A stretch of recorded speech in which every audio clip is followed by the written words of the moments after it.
everybody! Welcome to Kevin's birthday bash. I hope everybody is having a fantastic Thursday, day of Thurs. Look, we got balloons up for Chebin. Okay, all right. Let me bring out the man of the hour. Come here, buddy. Not you, Sushi. Come here. Come here, Kevin. Here he is. Yay! Say, I'm 3 years old today. I'm officially a big boy. I'm no longer a baby boy. You'll always be my baby boy. Yeah, you're a good boy. He got lots of treats today. He's been having a lot of fun. Yeah, you're a good boy. I love you. I love you. Okay. Are you gonna go get on the bed? Okay, go ahead. Good boy. Sushi, you stay here. Okay. Everybody's in the chat. Great. Okay. I just wanted everybody to be able to see Kevin because I know this is the time when we keep him entertained.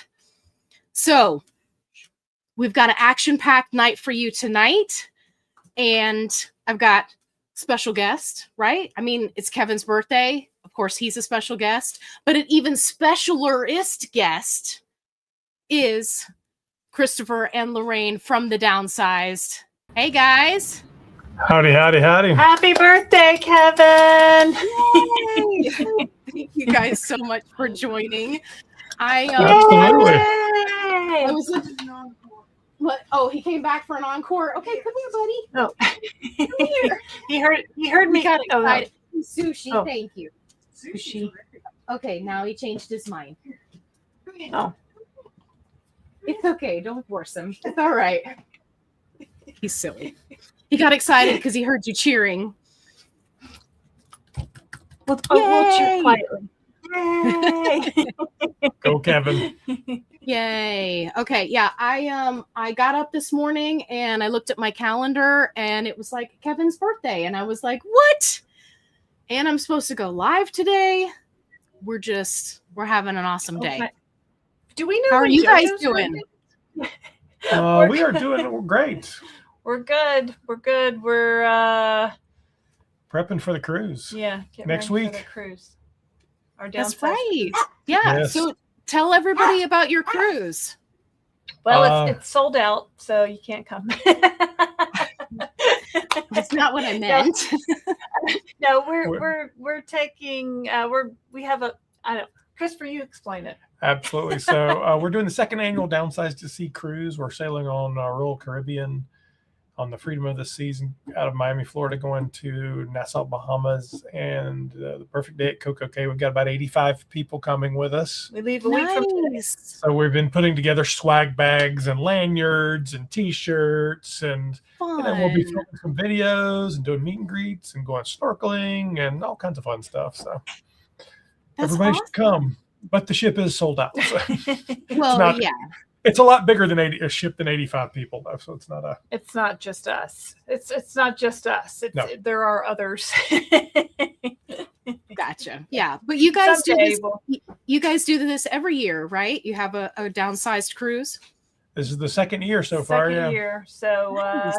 last year we had 50 people. This year we have about 80 people, 85 people. So maybe someday we'll have a whole boat full of Oh people. my gosh, that would be wild. Could you Yeah. imagine like an entire boat full of GLP1 people? Yeah. Well, then it'll be like the 80s rock cruise, and we'll have to get you on the ship to do karaoke and air guitar.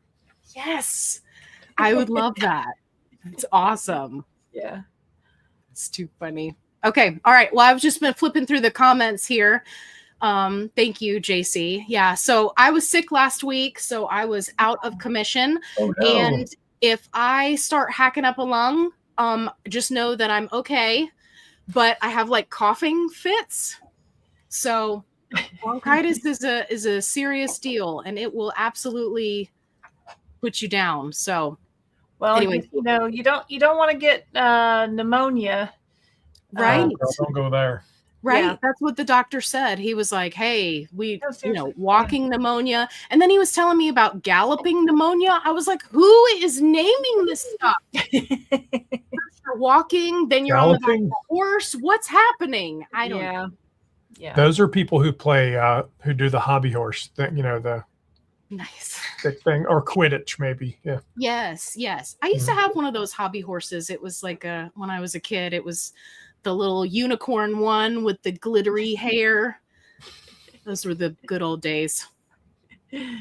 Okay. All right. So let me jump into the comments here. If you guys have questions, make sure you put a QQQ or some question marks out in front. And I don't know how long we have our downsized friends. We're just hanging out.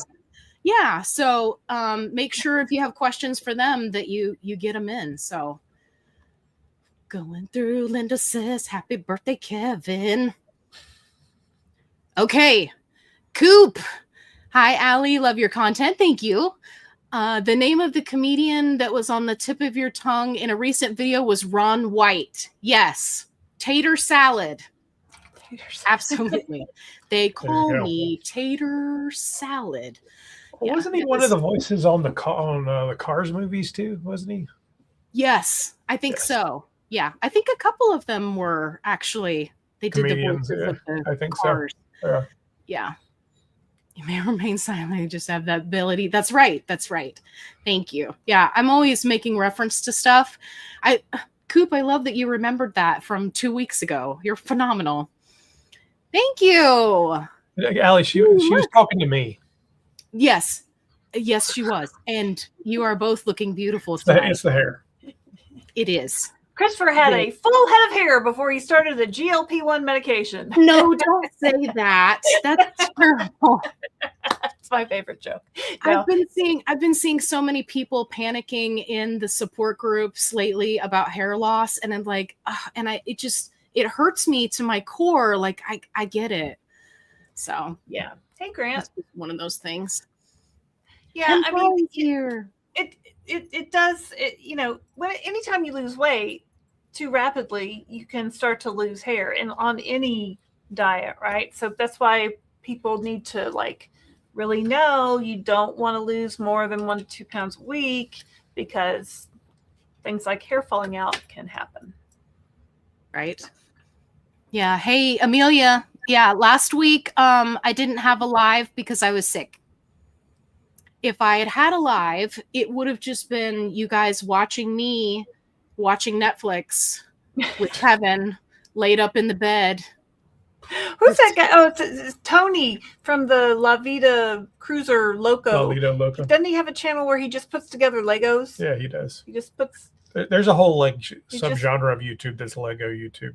People just sit there. We could just watch Netflix. We could all watch it together. I think it just counts as a watch party at that point. Yeah. We could do. Did you ever see the space theater, science fiction theater? Mystery Science Theater. Yes. The little people at the bottom that make the commentary about the science fiction movie that's going on the screen. Yes. We would be good at that. You we and me, Allie. Would be awesome at that. And first of all, I love that entire series. And I'm pretty sure I live most of my life that way, unless it's a new movie or a new show, then I will absolutely be quiet. But if it's something we've seen a bunch of times, oh my gosh, yes. That's me. I'm the little shadow. I thought you were just doing that in general to the rest of the world. Yes, always. I'm just in the corner, just making commentary. And your wife was going inside voice, Allie, inside your head. Yes. Yeah. Thankfully, I don't do it if we're at a movie theater or something like that. So I keep it in check for the most part. Oh my gosh. My light was just wigging out. Did you see that? I saw that. Yeah. Got ghosts over there. It was like maybe your light bulb burned out. It was like a birthday disco moment. I don't know what happened. Okay. No strobe lights tonight. Okay. JC says, I take MJ from Lilly and compounded terzepatide. but I noticed the compounded does not suppress my hunger like the MJ does. Why is that if it's the same exact ingredient, if it's the same dose? That's a very good question. Do you guys want to weigh in on this one? Sure. So I have taken about, well, let's rewind. I've been on the medication 2.5 years at this point, right? So the first year of it, really 15 months, was active weight loss. I've been on maintenance since then. And I have taken about half those weight loss shots were branded shots. So started on Mounjaro. Zepbound didn't exist yet. And then Zepbound kind of went all over the map because there was shortages and it was kind of a hot mess at that time. And then have taken about the other half of it was compounded tirzepatide from I think I've taken from 7 or 8 different compounding pharmacies. So they just have changed a good bit of. I can tell you, I've never noticed a lick of difference whatsoever. Yeah. My personal theory on these kinds of questions, and I'm not a scientist and don't have, this is a research of one, right? Is that our bodies react differently every week to these medications, and we as human beings like to connect the dots. And sometimes there's just not dots to connect. So it's more likely that your body just decided to behave that way that day than it is that there was something wrong with the medication. It's possible there was something wrong, but probably not. If you're using a reputable pharmacy, if you're using a reputable telehealth company, personal theory, take it for what it's worth. Yeah. So a lot of times what I see is that people are looking for consistency, right, across the weeks. And with peptides in general, across the board, you're not going to get that, right? Especially if you're rotating injection sites, which JC, I know we've talked about this before. When you rotate those injection sites, you can go and you can actually read the studies that they did based off of insulin absorption, based off of the injection site. And a lot of people have different side effects based off of injection site. Not everybody, but some people do. And then also there's different absorption rates. And so that may be something that you want to track. Maybe, you're having a specific injection site that's not giving you suppression like another one. For example, a lot of people that I've talked to, they talk about how there's less suppression when they're utilizing their thigh versus their torso, right? Or their stomach. So it's based on the individual, but it might be something that you want to track, right? Keep it on a spreadsheet. I used to do that when I first started out, and I was able to get so much data about what my body was doing. So that's what I would recommend. We all want to believe that we're constants, and our bodies are constantly changing. Yes. Well, to me, if I'm taking same medication and I'm doing it in the same injection site and I'm on the same dose, and I don't feel like it's the same suppression from week to week, why might that be? Are you exercising the same? Are you eating the same amount of food? Are you drinking the same amount of water? Did you get the same amount of sleep? Is your stress level the same? Like, there's so many other factors that go into, what makes our bodies release weight or hang on to weight or feel hungry or not feel hungry, that it's just really hard to break down. And the tirzepatide in this is the same medicine as the tirzepatide in this. Like, they're the same. Now, I've only taken this. I've never taken. Well, you've taken 2 of I've those. taken 1 or 2 of these out of his, from I don't know where, but and I don't ever think it felt any different. Now, I've only done my stomach, and all of my 137 shots, or I don't even know how. I think we're somewhere around there at this point. I've only gone around my stomach. He did arm once. You've done leg arm a couple times. I've done leg. I can't tell the difference between the shot locations personally. Yeah, my friend. I didn't like the arm because I thought it hurt. Yeah. I think it was not you didn't comfortable put to it me. into fat. I think. I tried it a couple of times and I just didn't like it. My friend Elaine swears that she broke her stall by switching to the thigh. So it's funny that you said you didn't get as much action out of the thigh. So it just really varies from person to person. And the studies on the different injection sites are such small studies that you just really have to figure out if that's, what's good for you. Absolutely. Yeah. And that's a really good point, Lorraine, that you brought up about, are we doing the exact same thing every single day, eating the same thing, right? Like we're constantly changing. That's a great point. Jazzy. Woo, woo. Okay, great. Everybody's laughing about Christopher's moment. Thanks, Pam. Yeah. Well, it's an ongoing bit where they tell Lorraine how fabulous her hair is. I feel hurt all the time. No one ever says it about my hair. Like, what about me? Well, Lorraine does have fabulous hair. I hold true to that. Toss. That's right. Exactly. All right. JC, he's been missing us. Okay. Why is it that the first 3 days when I take tirzepatide, I'm fatigued and I feel like I have the flu? Why is that? That's a really good question. So I was definitely one of those people that experienced extreme fatigue the first few days after injection. If you go watch, my early videos, you can go watch the playlist of my, my weekly account of what was going on. I was actually recording from the bed because I spent every weekend in the bed. Not only did I have extreme fatigue, but I also had joint pain in the big joints, so shoulders and hips. And it was like no amount of ibuprofen was going to alleviate that. Really? Yeah, it was just one of those things. And based off of the research that I've done, the only thing that I did come across a couple of doctors that were talking about the fatigue could be caused by kicking your pancreas into gear. So I like to refer to it as activate pancreas. And that's how I would pump myself up for knowing that I was going to feel fatigue. And then one doctor speculated that the more extreme the fatigue, the more the medication was really having to get your pancreas going. So, but I wasn't ever able to find any research on that. That was just his speculation.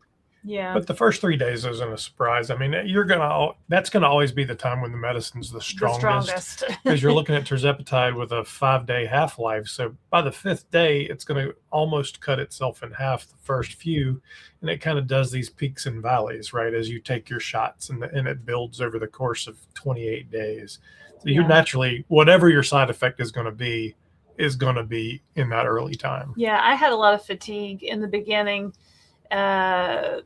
Also, but I would be like, I went to take a shower and I'd get out of the shower and I'd be like, I'm exhausted. I gotta go lay down. Yes. Yes.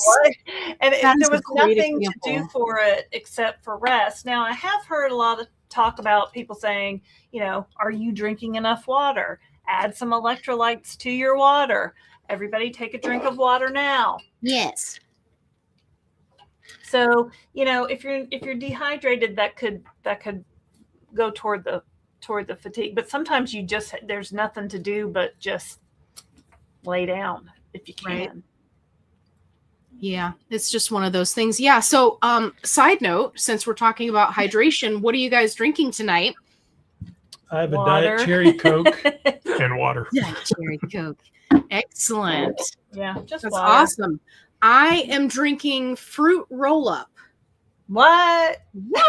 Yeah. So this is in my weekly favorites. I have a review video that's going to be coming out soon. So this is the Loaded Tea from the Loaded Tea Shop.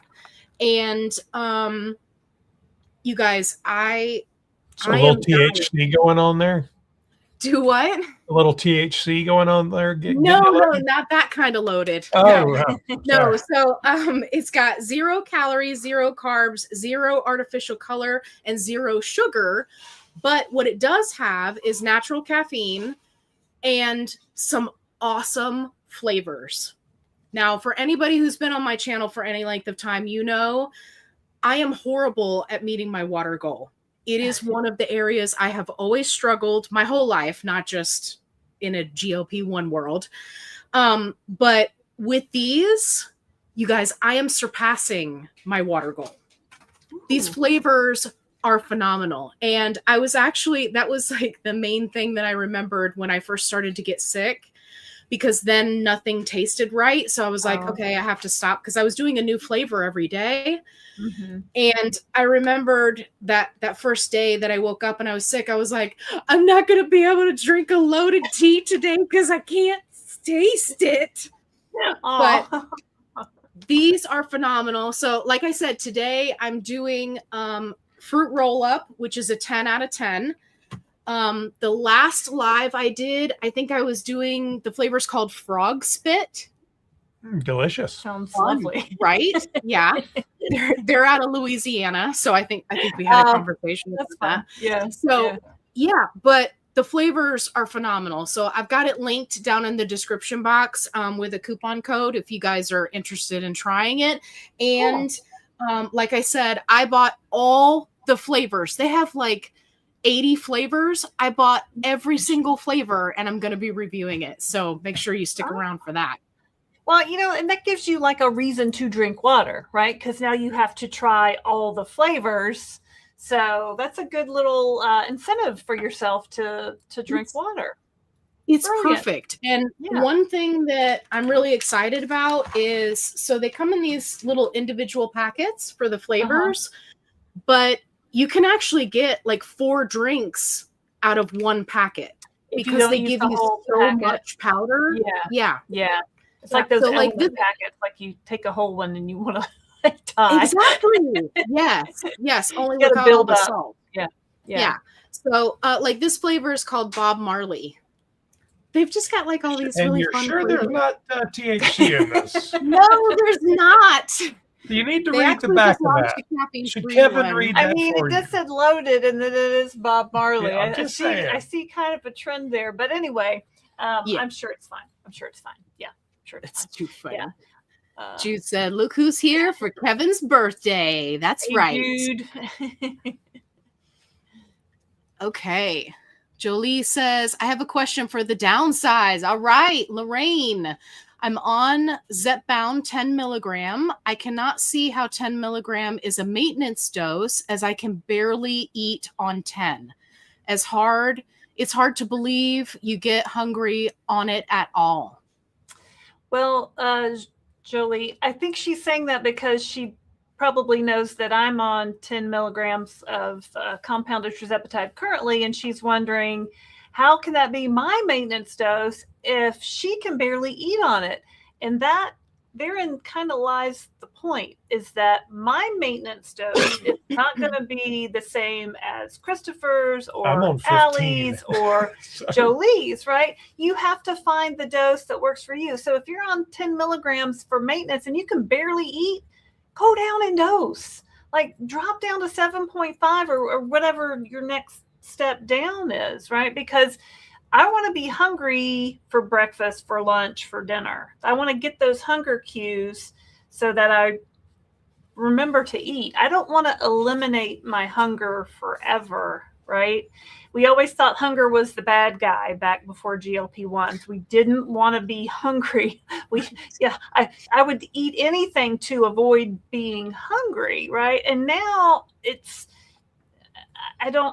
you have to get back to a place where those hunger cues are there to tell you to eat. And now I get a full signal that I never got before. So, but my maintenance dose may not be your maintenance dose. Everybody's going to be different on this. And your maintenance dose over time may change. I was on 7.5 as a maintenance dose for about a year.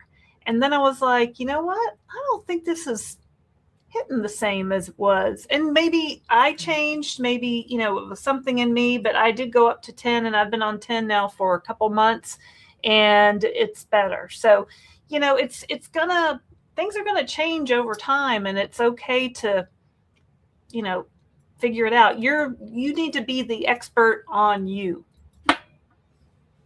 Exactly. Yeah. Yeah. Yeah, and I remember, moving up through the doses, there were a couple of times where I was like, "Whoa, okay, this baby is strong. Okay, I need to stay on top of my protein." Yeah. But that, would kind of subside with time, and then it would kind of even out. But yeah, I agree with Lorraine. If you're finding that it's too challenging, definitely talk to your doctor. Yes, we're not doctors. This is not medical advice. That's right. We're not doctors, and we don't play one on TV. But you know who does play one on TV? Shay at Downsizing Diva. Shay! Hey, Shay! How are you all? Hey, thank you so much for coming to Kevin's birthday bash. How are you? Yay! Welcome. I said, whose birthday bash is it? I did not know. Okay, Kevin. Go, Kevin. Go, Kevin. Happy birthday. Happy birthday. Birthday. Oh my goodness. I am in such good company. It's so good to see you two over there. Hello. Hey, Downsizing Diva, how are you? I am good. I'm good and tired. I'm packing up my 32 years. So I'm tired, but I had to come. But my You're girl, retiring this year from being a school teacher? tomorrow's my last day. Oh. See, you could have come on the cruise, Shay. You should have done it to celebrate. Bring your daughter with you. I'm gonna go on that cruise. I'm gonna go on that cruise. Allie had to come on that cruise with me. I'm going on that cruise. I'm gonna bring a crew of people. So yeah, I mean, you never know what can happen from here. I don't know what I'm doing. I just know I'm here right now.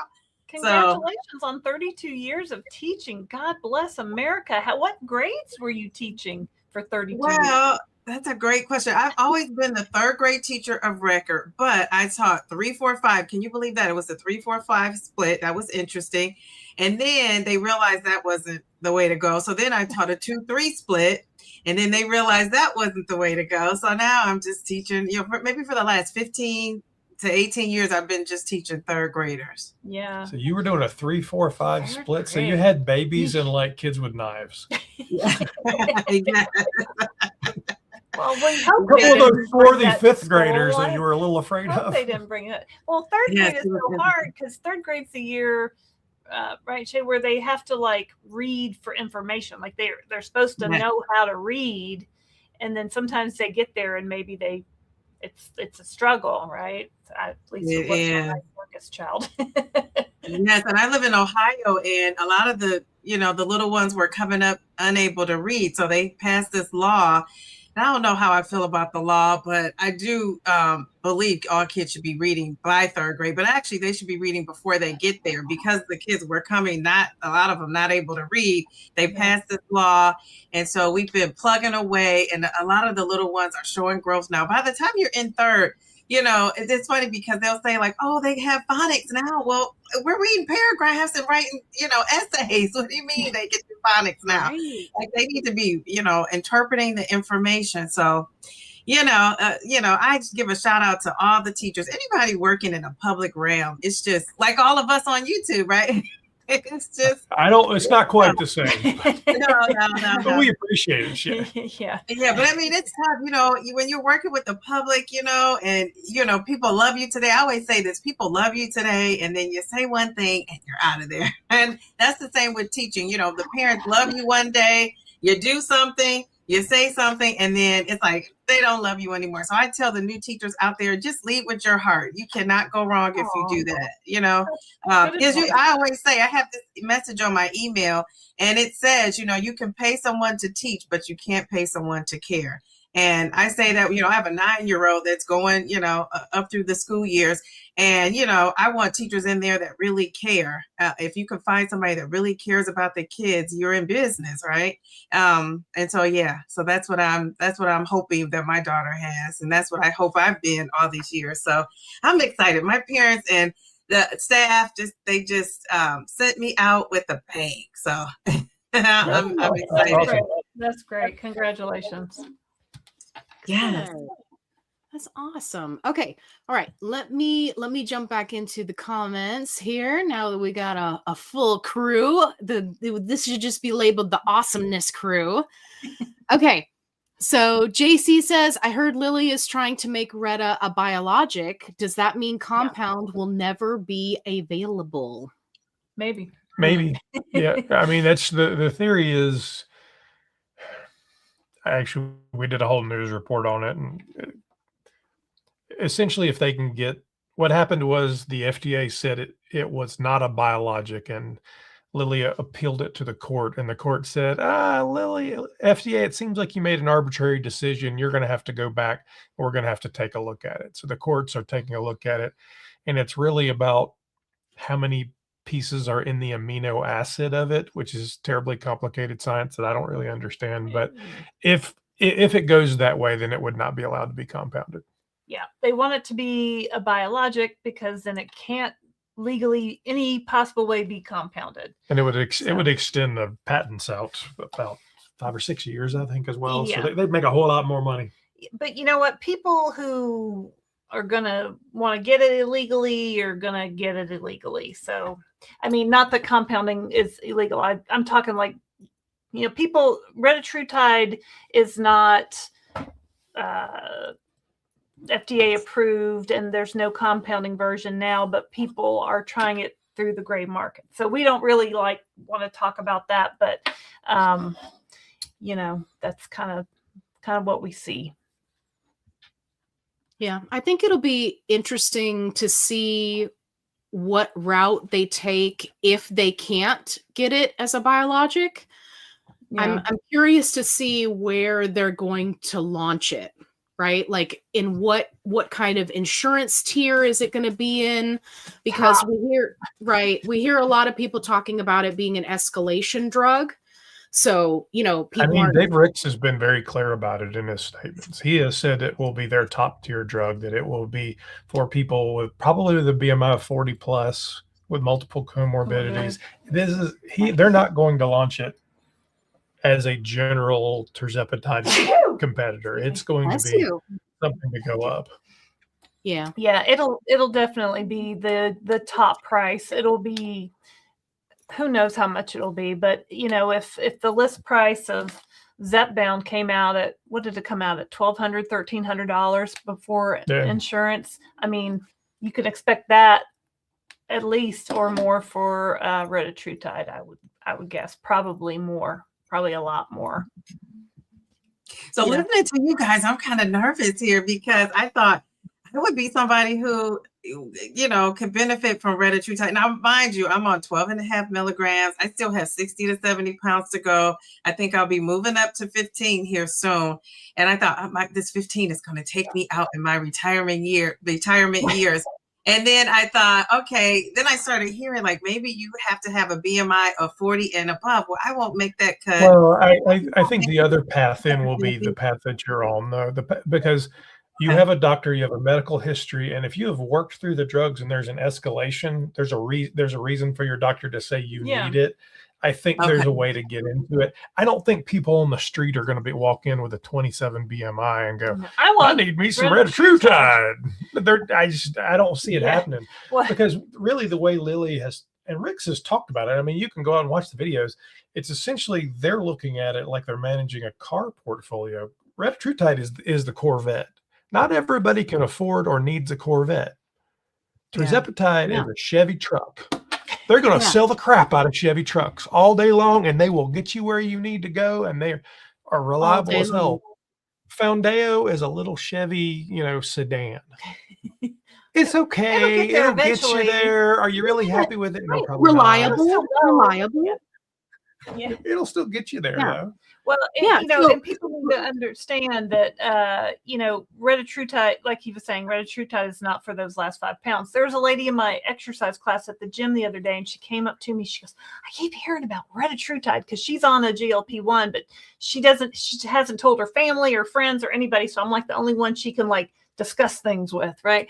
So she's like, I said, yeah, retatrutide, it's supposed to be, the very best at weight loss. And she goes, I wonder if I could get it for my last 5 pounds. I'm like, girl, this is not for you. She goes, well, I'm 125 pounds and I'd really like to be 120. I said, this is not the drug for you. I said, this is a drug for people with 100 or more pounds to lose, or, as an escalation if you've reached the end of Zepbound at some point. Yeah, So, I mean, Shay, you've got a documented history. I don't now whether your insurance will cover it, that's a whole different conversation. But Right. I think there would be a medical reason, not a doctor, to argue that either that or Cagrosema or one of the new drugs coming along might help you get where you need to go. yeah. Yes. Well, I'm hopeful, and I think it will. I haven't even gotten to 15. I don't know why I'm even thinking past it. And I think all of you guys have been on 15 milligrams, right, before. I and didn't I guess get up not you, Lorraine. 12.5, but No. yeah. Well, I Yeah. always hear people say, when you move up, that doesn't mean more weight loss. And when I'm moving up with some healthy habits. So I'm hoping when I move up with those healthy You'll habits, continue to lose they weight. It just doesn't more. necessarily go faster. It's just Right. it's the It same. goes the way it goes, right? It's I mean, just I've been on 15 now. Gosh, a year. a year, probably longer than a year. So I mean, my last 6 months, well, more than a year.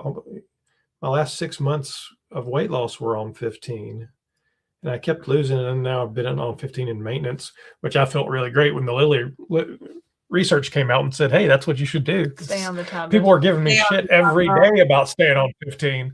Love that. Well, why do you think that is But that people always want to titrate down at once they get on 15? And I have a lot of people in maintenance, my subscribers over there saying, I'm going down to 12 or I'm going down to, a lot of them are going down to 10. I think there's a couple of reasons. I think number one, cost. I mean, because there is, particularly in the branded side, the cost goes up as you go up. Mhm. I think there's also a weird morality about the dose that I'm somehow better if I didn't have to get to a higher dose, or I just need a little dose. I don't really need it, but I can just take a little bit. No, if you have the disease of obesity, you need the medication. And my dose, again, isn't going to be the same as his dose or your dose or whatever.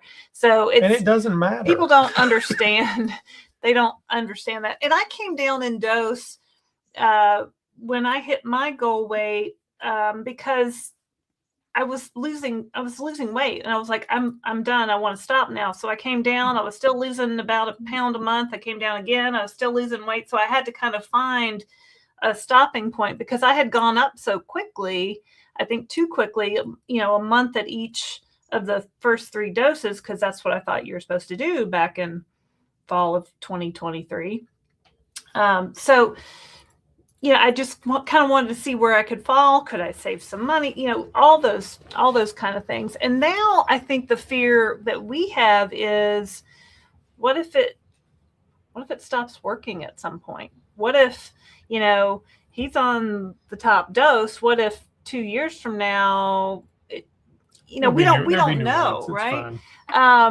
So that's kind of thoughts that we have. Now we know people who have been on GLP1s for 4 years plus. Well, they've been through several different GLP1s, but yeah. Yeah. So Sure. we've been on tirzepatide for 2.5 years and been in maintenance for a year and a half. Yeah. Ish. So yeah, there's still a long runway to go, and there's new drugs coming out all the time. So it's almost like, what does the future look like for us personally? I mean, I basically until this Lilly study came out, at least once alive, somebody would give me crap about still being on 15. And we interview doctors almost every week. And there were a couple of doctors that I really respected, Dr. Beverly Chang, who were like, this is the strategy that I tell people. And I'm like, I think that strategy sounds good. I'm going to try that. Talk to my doctor, and it's worked fine for me. Now, you have to add calories back in. The medicine doesn't do it all by itself. You've got to, if you stay in a calorie deficit, turns out you're going to keep losing weight. But yeah, you got a long runway to go, Shay. You can keep going. Yeah, and by the way, side note, what other medication is there on the market that has this weird competitive thing? Like, oh, I lost all my weight on 2.5. I lost all my weight on 15. My maintenance dose is a microdose. Like, what other medication out there do we have this? I think the fear is for some of us, or we're thinking, and I'll speak for myself, and I've been getting a lot of comments about this lately too. People have been saying, when I get to 15, if I don't reach my goal on 15, then what? Like, because there is nowhere else to go. And I think that's why a lot of times people love the compounds. I know there's people out there that are probably doing, above what 15 would equal to on a compound, because they wanted to see the, the weight loss happen. So I think that's the fear. For me, it's never been about like you had to lose on this dose, or I had to, you lost all yours on 2.5. I never forget this lady. I heard she lost like almost 200 pounds on 2.5. And I said, geez, Louise, these cells and these fat cells are like, oh no. I mean, I wouldn't lose on 2.5. I give you, if your body was not as metabolically in dysfunction as mine, you could lose on 2.5. So I never felt that. I think you have to find your dose. And for me, that 10 and that 12 and a half, it did its job until now it's not. I'm getting to that point where now it's not. So I guess that has been my fear. And I'm afraid, but I'm not afraid. I'm not afraid of anything. I've lost, I probably have gained a couple pounds now since I've been on retirement celebration. Pounds. It's my total loss, 88 pounds. And I want to lose 60 to 70 more. And, have you guys had this? Now, Allie, we got to talk about this neck situation. Now, my neck is a little bit better because I think I'm filling out. I've been using this cream. Now, I saw this cream.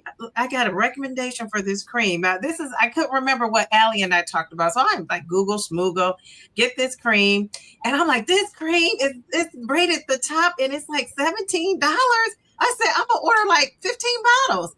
Well, then I go on the actual site and it was like for like a pea size in your hand. And to get like the 1.7 ounces, it was kind of expensive, but I've been using that. So I would say to myself, like, how am I going to look? Because I started to feel like I had like really a thin face. And people would say to me like, oh my gosh, I could really see it in your face. I was seeing the neck, all the crepey skin.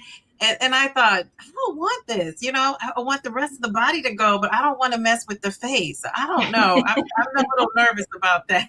If only we I don't want to have traditional face. I saw Kim from the Plus Sides on TikTok do like, those under eye patches that are so popular. You see the people with them. So I have a bunch of those. Well, she had a neck mask that was like that kind of gel kind of stuff that she, like wrapped around your ears and like went on your head. Look at Chris is looking like, what in the world? Yeah. And she showed it like before and after, and it like showed some improvement. And I'm like, I have some of these under eye patches. What if I just wrapped it around my neck? So sometimes I do that. Was there also Chianti and fava beans? What's happening? Well, I mean, you have skincare, right? So exfoliation, moisturization, the occasional mask or whatever, all those things are going to help.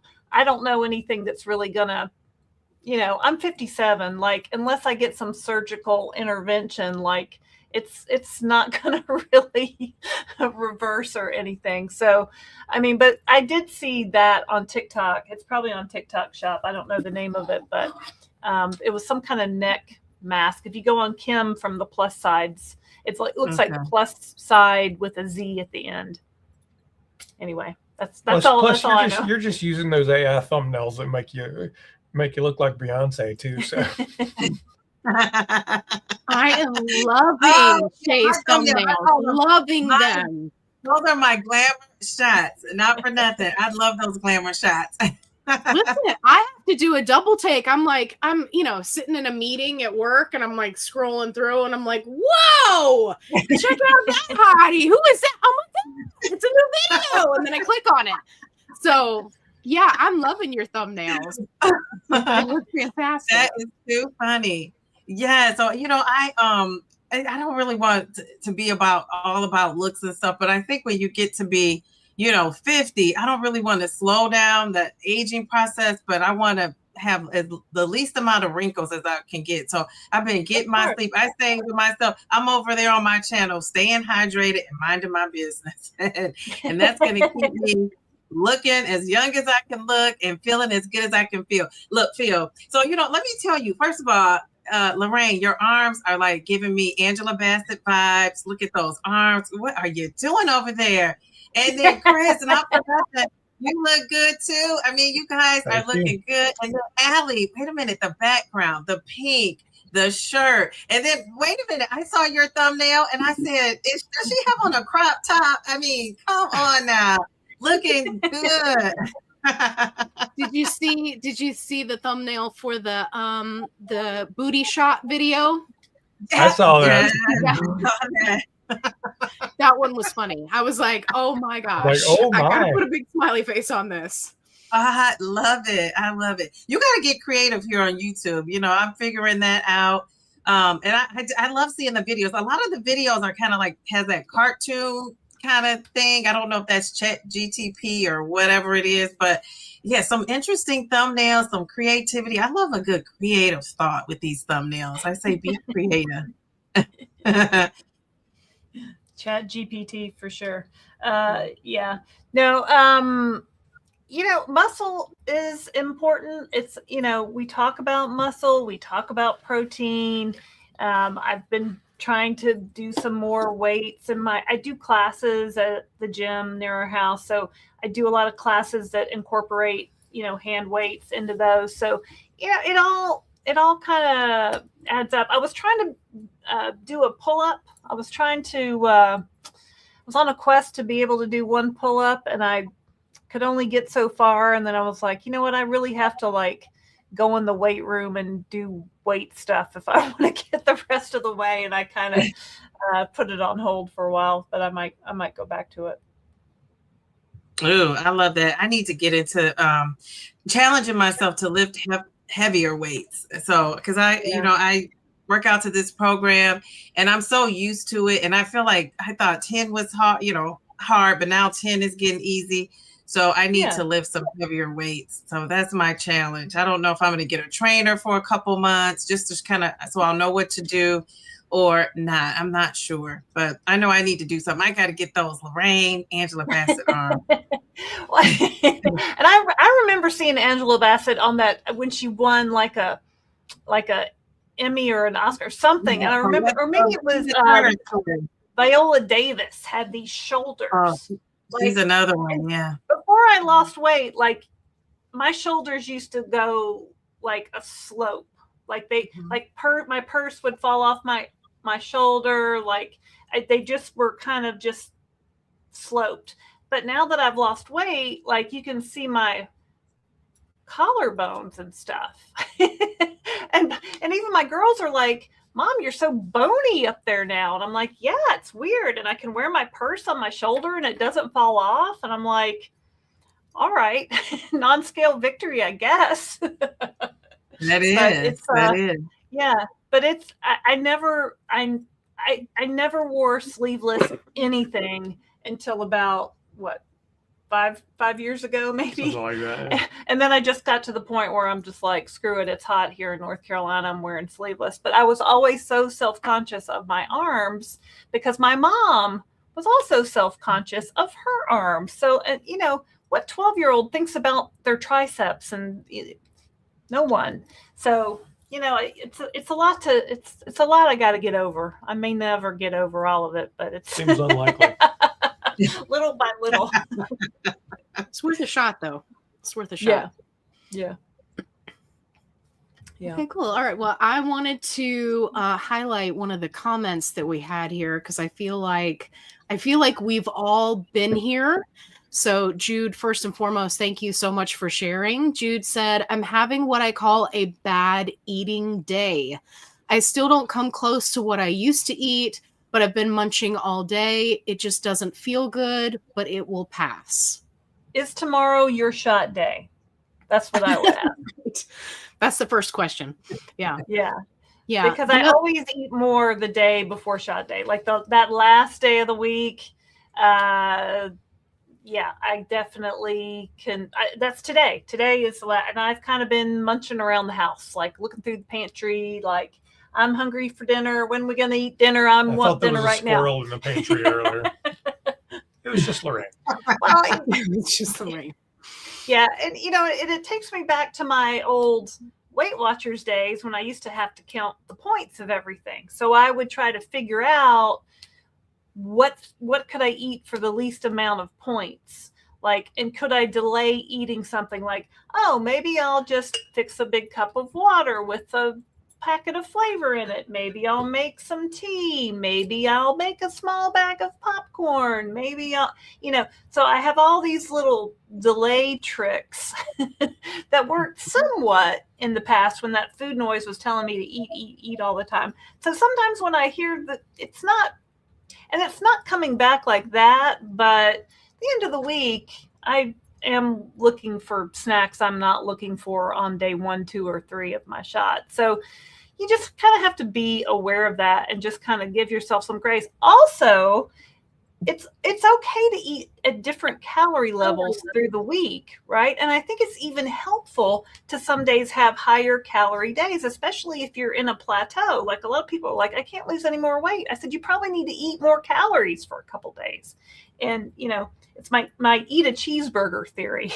Eat something high calorie for a couple days and then go back to your regular programming and see if that helps. So, Jude, don't stress. I mean, it's and Jude, these medications are designed to treat the disease of obesity. They're not diets. It's not about deprivation. It's not about you working hard to earn it. It's not about any of that. So it's so hard to avoid that moralized language around food because we've all been taught that. So we're not going to escape it. But talking about bad days and good days, and you don't have to. It's not your fault. It's okay. You're just eating more okay. calories and today. What I'll tell you is, and I said this, I think last night on our live, it's because it's the medical treatment of the disease of obesity. As long as you're taking your shot or taking your pill, whatever you're doing, the medicine will keep working, whether you have a good day or a bad day. Whether you have a good mood or a bad mood, it doesn't matter. The medicine's in there and it's working. So your job is to get through that day and start the next day and keep moving and take your shot every week. Because I think that's great advice to get you there. I also want to add too, I'm noticing a lot of people are thinking that they're not supposed to ever be hungry while they're taking the GLP-1. And that's definitely not true. You're going to be hungry. You will have like what you call the munchies. And I think when we started, I know when I started, I'll speak for myself, I didn't have those things, right? They were just kind of gone, very quiet, the food noise, the cravings, and all those things. And as I've been on the medication for 2+ years, I notice now it's like I really have to make a conscious choice, especially when I get to like day 5, 6, and to take my next injection, to make sure I'm conscious of being in that calorie deficit and making sure I don't have my daughter's goodies handy dandy, that I would want to snack on it. Before, I just didn't want it. So I think people get into a kind of a panic because you didn't want it ever, and now when you want it again, or you feel that hunger that your appetite was suppressed for so long, I think people get in panic mode and then they start being discouraged and feeling like they're a failure on this medication. And that's not what it is. I mean, we know that medication weans off, and I don't know what day, this is for her in her week, taking the injection. But if it's closer to that next point where you take that next injection, I wouldn't beat yourself up about that. That's pretty normal for a lot of us.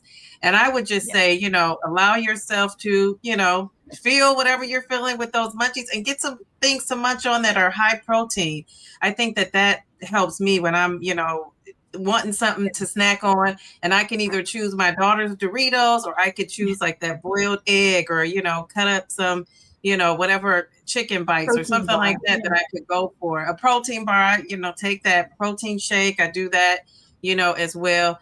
And I think we have to go with it. We just have to set ourselves up for success. And when you can't do it, then you just give yourself grace and you start over at the next bite, the next meal, and not on a Monday, especially if it's Tuesday. You don't start next Monday. You start the next time you eat, or you start Wednesday, right? So I just think that we have to normalize that we're going to be hungry taking the GLP-1. It might not start out that way, but eventually it will end up that way, and you have to learn how to manage it.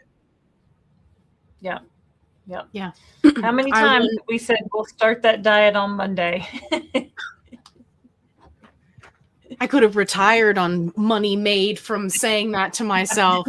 I'll just get through the weekend. Do you want to order wings? Oh yeah, let's get some wings. Yeah. No, trust me. Yeah. That was my famous last words said a million times over again. So yeah, I totally agree. And one thing that I will throw in that helps me if I'm feeling munchy, but not necessarily gravitating towards the protein style snacks, which of course that's a great way to get in your protein. Sometimes I just don't feel like it. I'm like, I don't want protein. Like Shay said, a boiled egg. And I inside, I flinched a little bit and I was like, no, you died no, a little bit inside. eat egg again. So I can't do a boiled egg. Sorry, no. Now, a deviled egg I could do. Just a boiled egg, no. One thing that I do is I say to myself, if I'm getting munchy, I'm like, okay, let me sit down and think about how I feel. Am I bored? Am I anxious? Excellent. What is my thought process? And if I'm not having an emotion, right, that's triggering to eat, which is one of the challenges that I have, then I'll be like, okay, so I am legitimately hungry. Okay, what kind of healthy snacks do I have? Which I always have on hand: fruit and vegetables.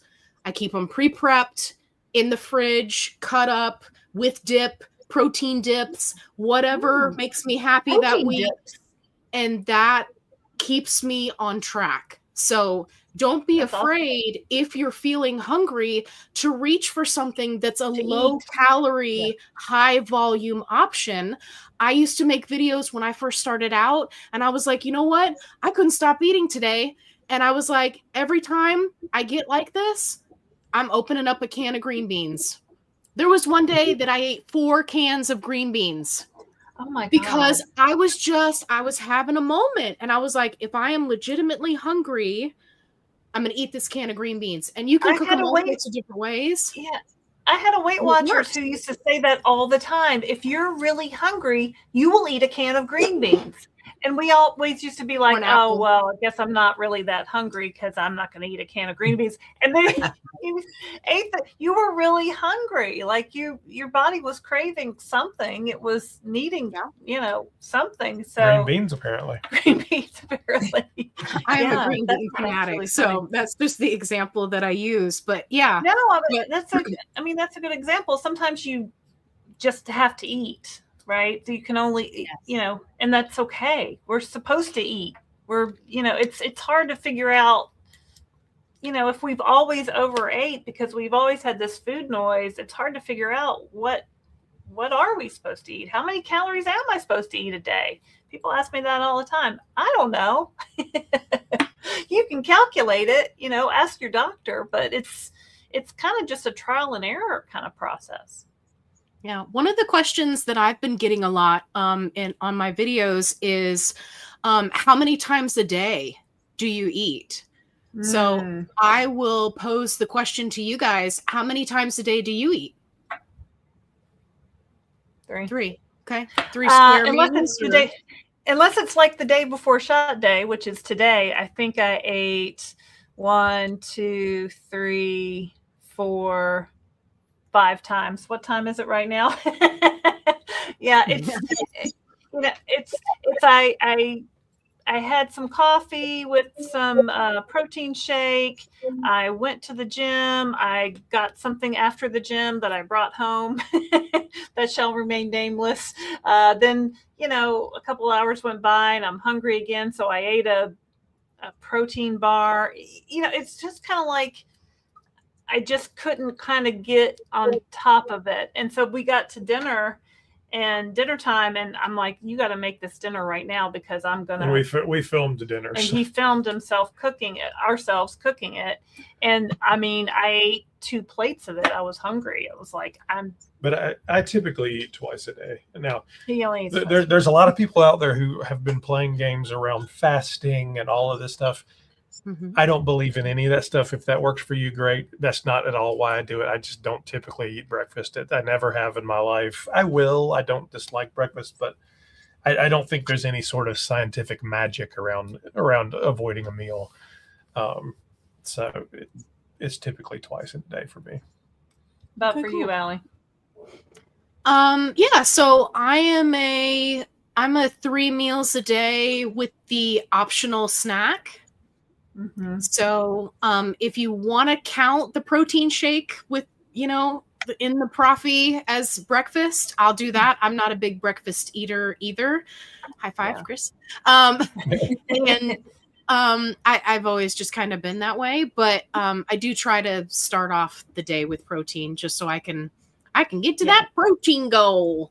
But usually 3 meals and then optional snack. What about you, Shay? Same, 3 meals. And I know it's because I'm on the schedule, but on the weekends, sometimes I don't eat until 2 or 3 in the afternoon.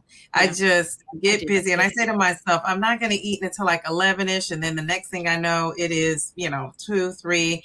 One time I didn't eat till I want to say like 7 o'clock at night, and I wasn't even hungry. I thought, how long can I do this? I didn't try it, but I just thought that.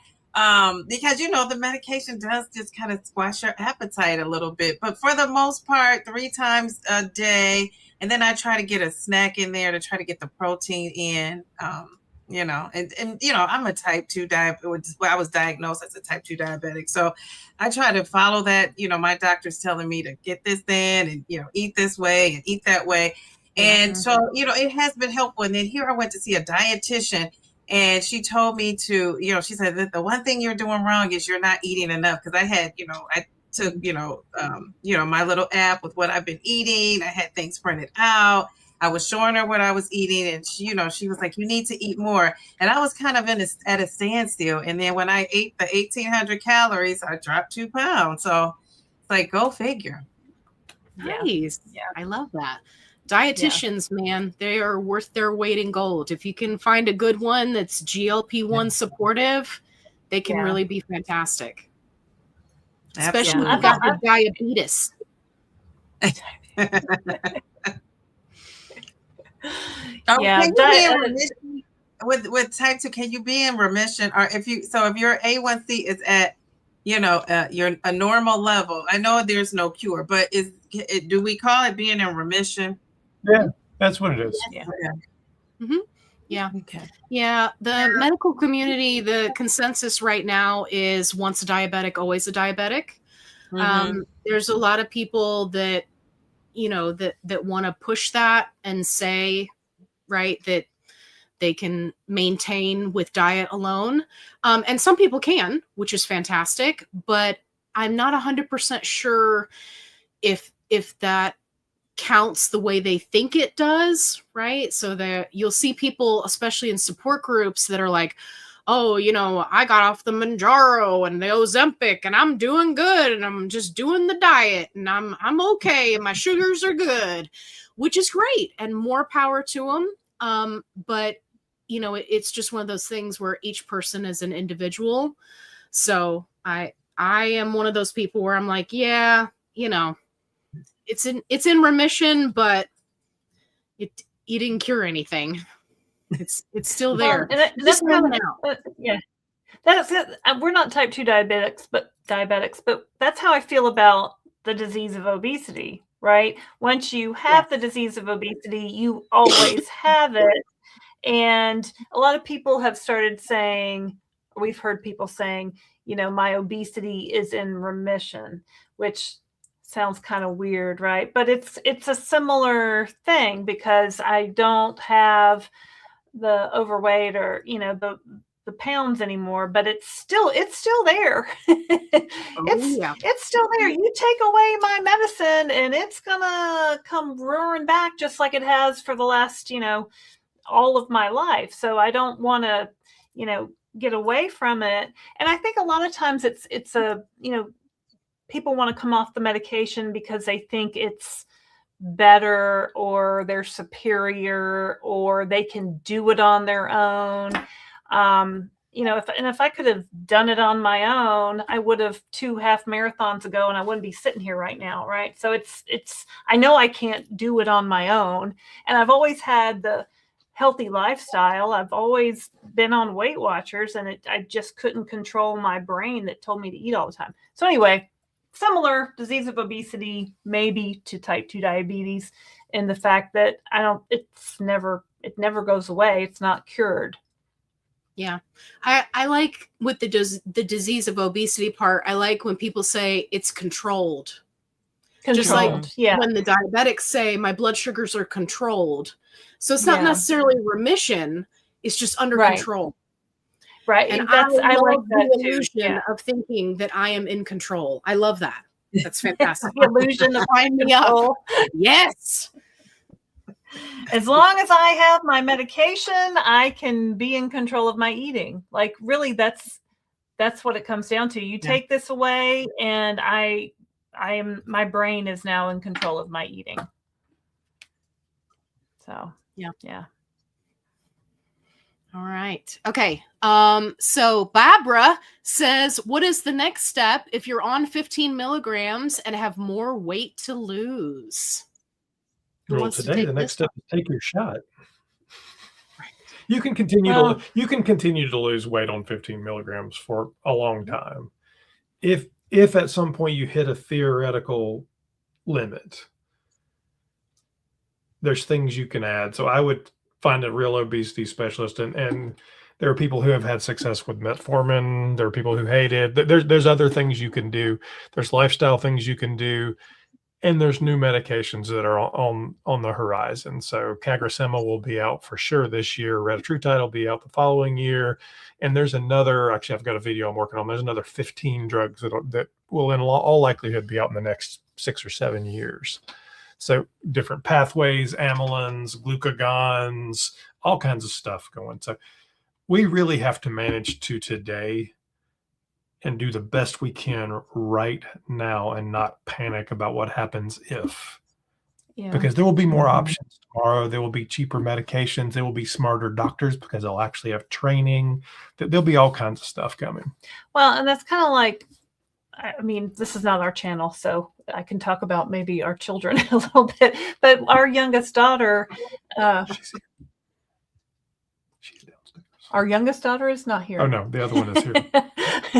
She's Don't get in trouble now. Yeah, no, she's an angel.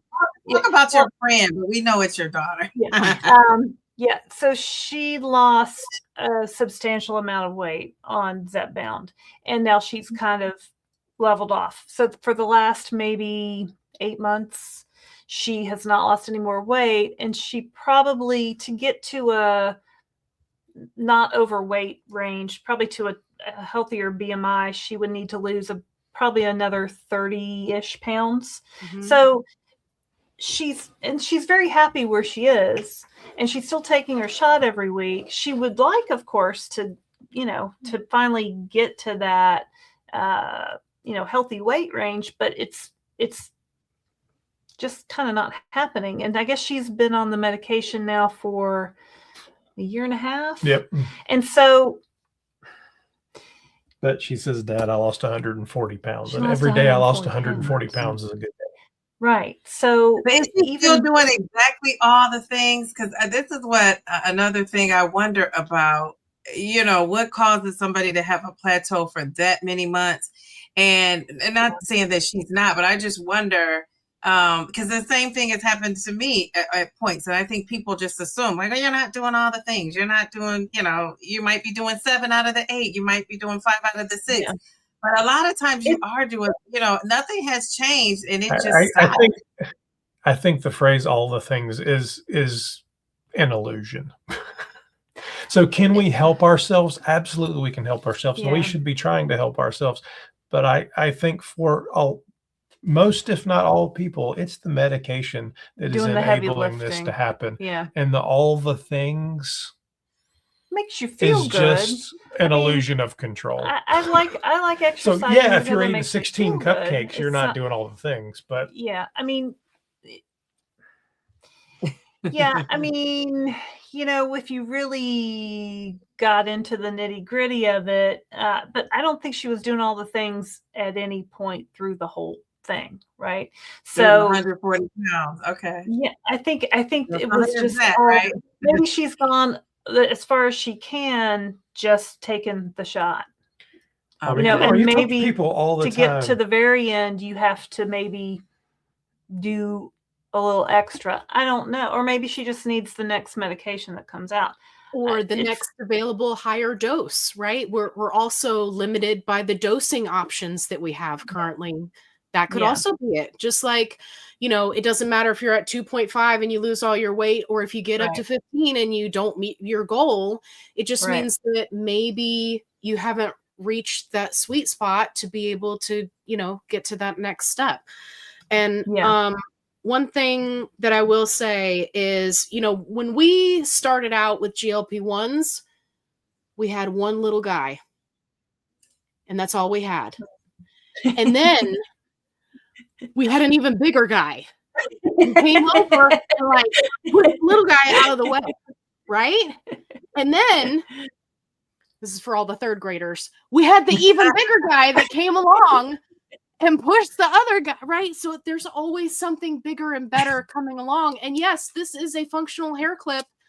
I was going to say, where did you get that? I got it off TikTok shop. There's somebody who 3D prints them, and I absolutely had to have it. So anyway, That's hilarious. there's always going to be something bigger and better. And then once we have more options that are hitting more pathways, then it's going to be the game of what do we combine together? Yeah. And we see this already in, the research grade and the, gray market. People are already trying to put stuff together. And I think that will be the ultimate future of where we end up.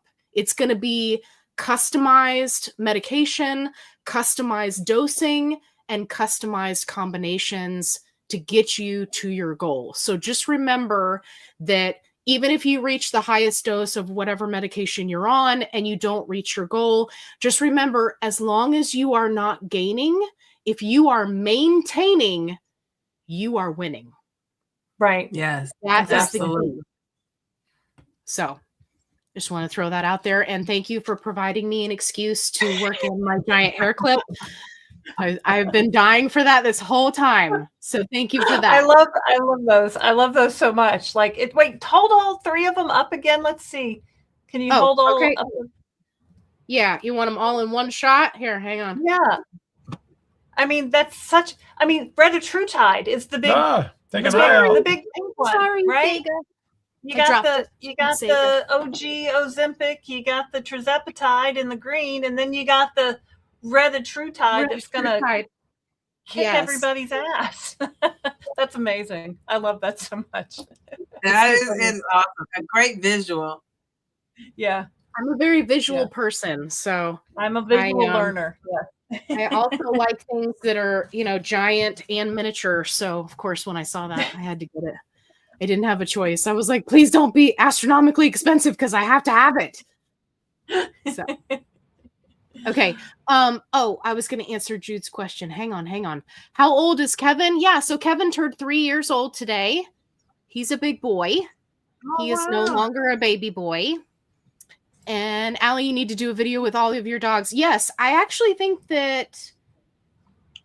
Do I have one on my other channel? You know what, Jude? I'm going to put that on my to-do list for this weekend.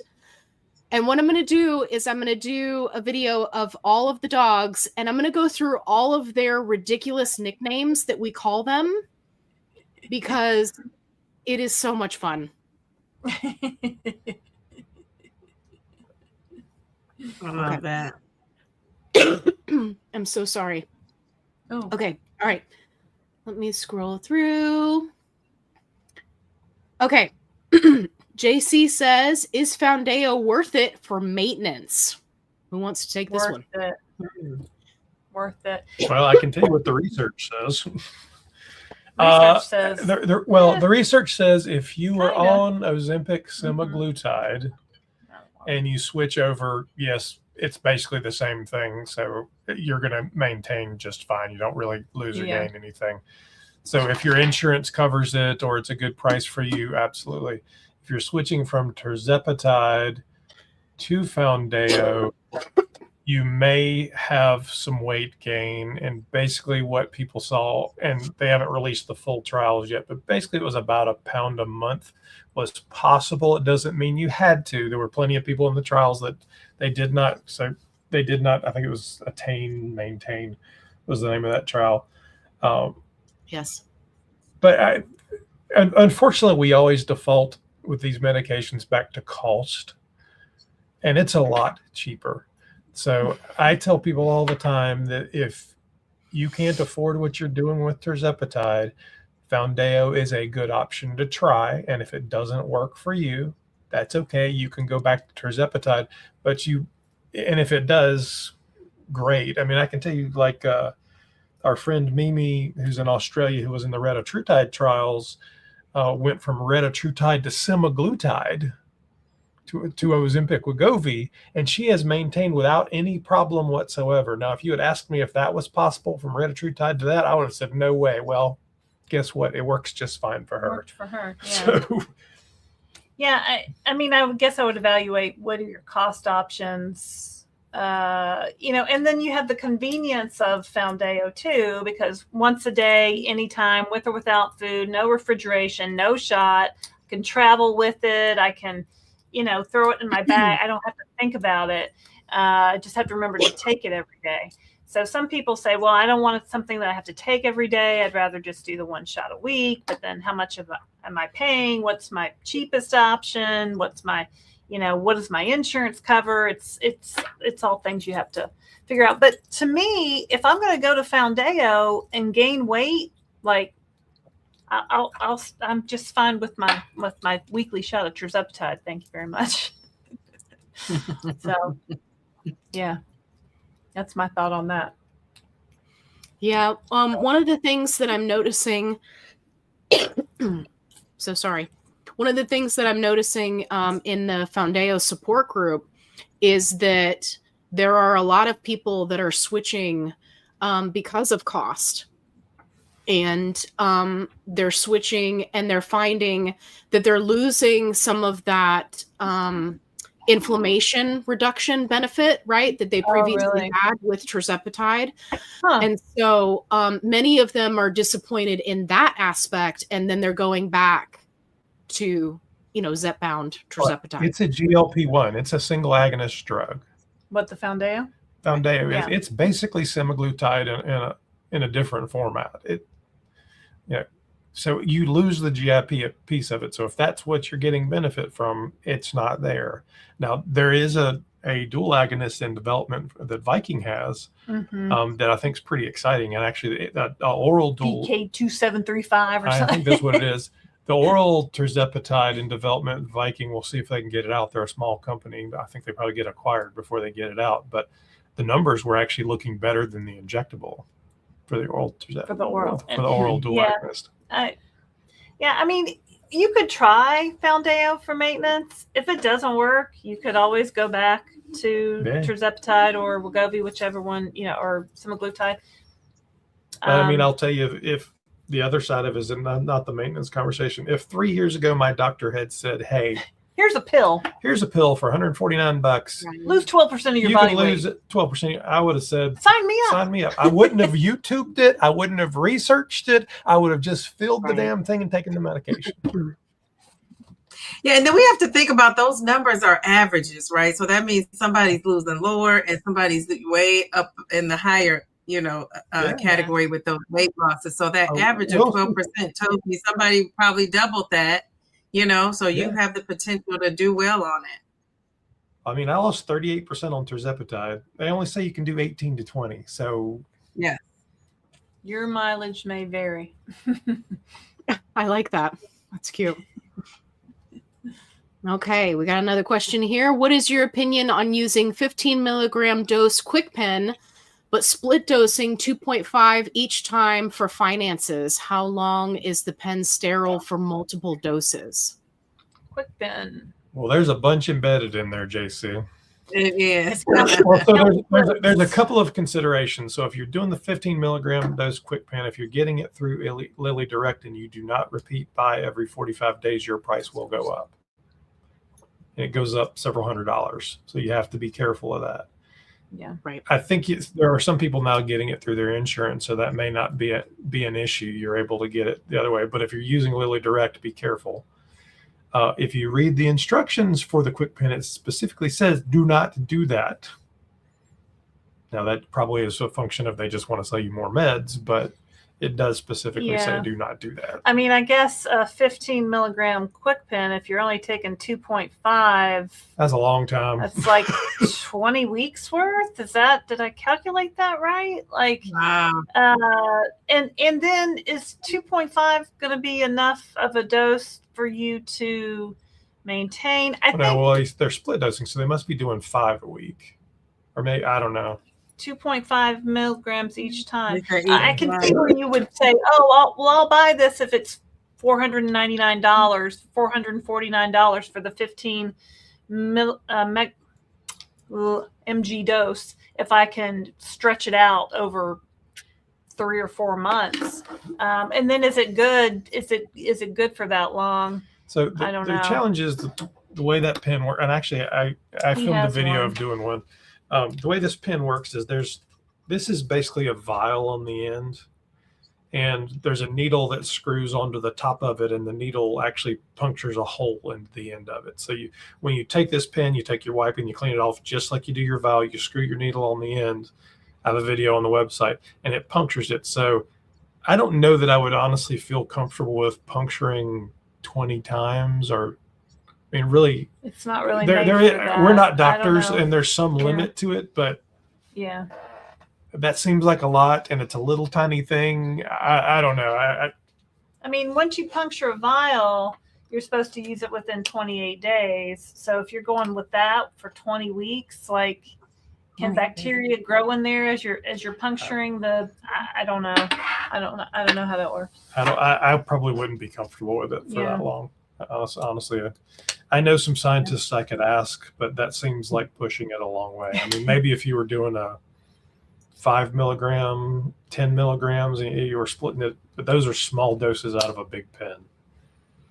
Yeah, I would say it would probably be safer and more cost effective if you're at a 2.5 dose and you're trying to stretch it out, to instead of doing a 15 milligram, to do a lower dose, right? And then do your weekly dose. If that's something that your doctor approves, right? You can definitely talk to them about that.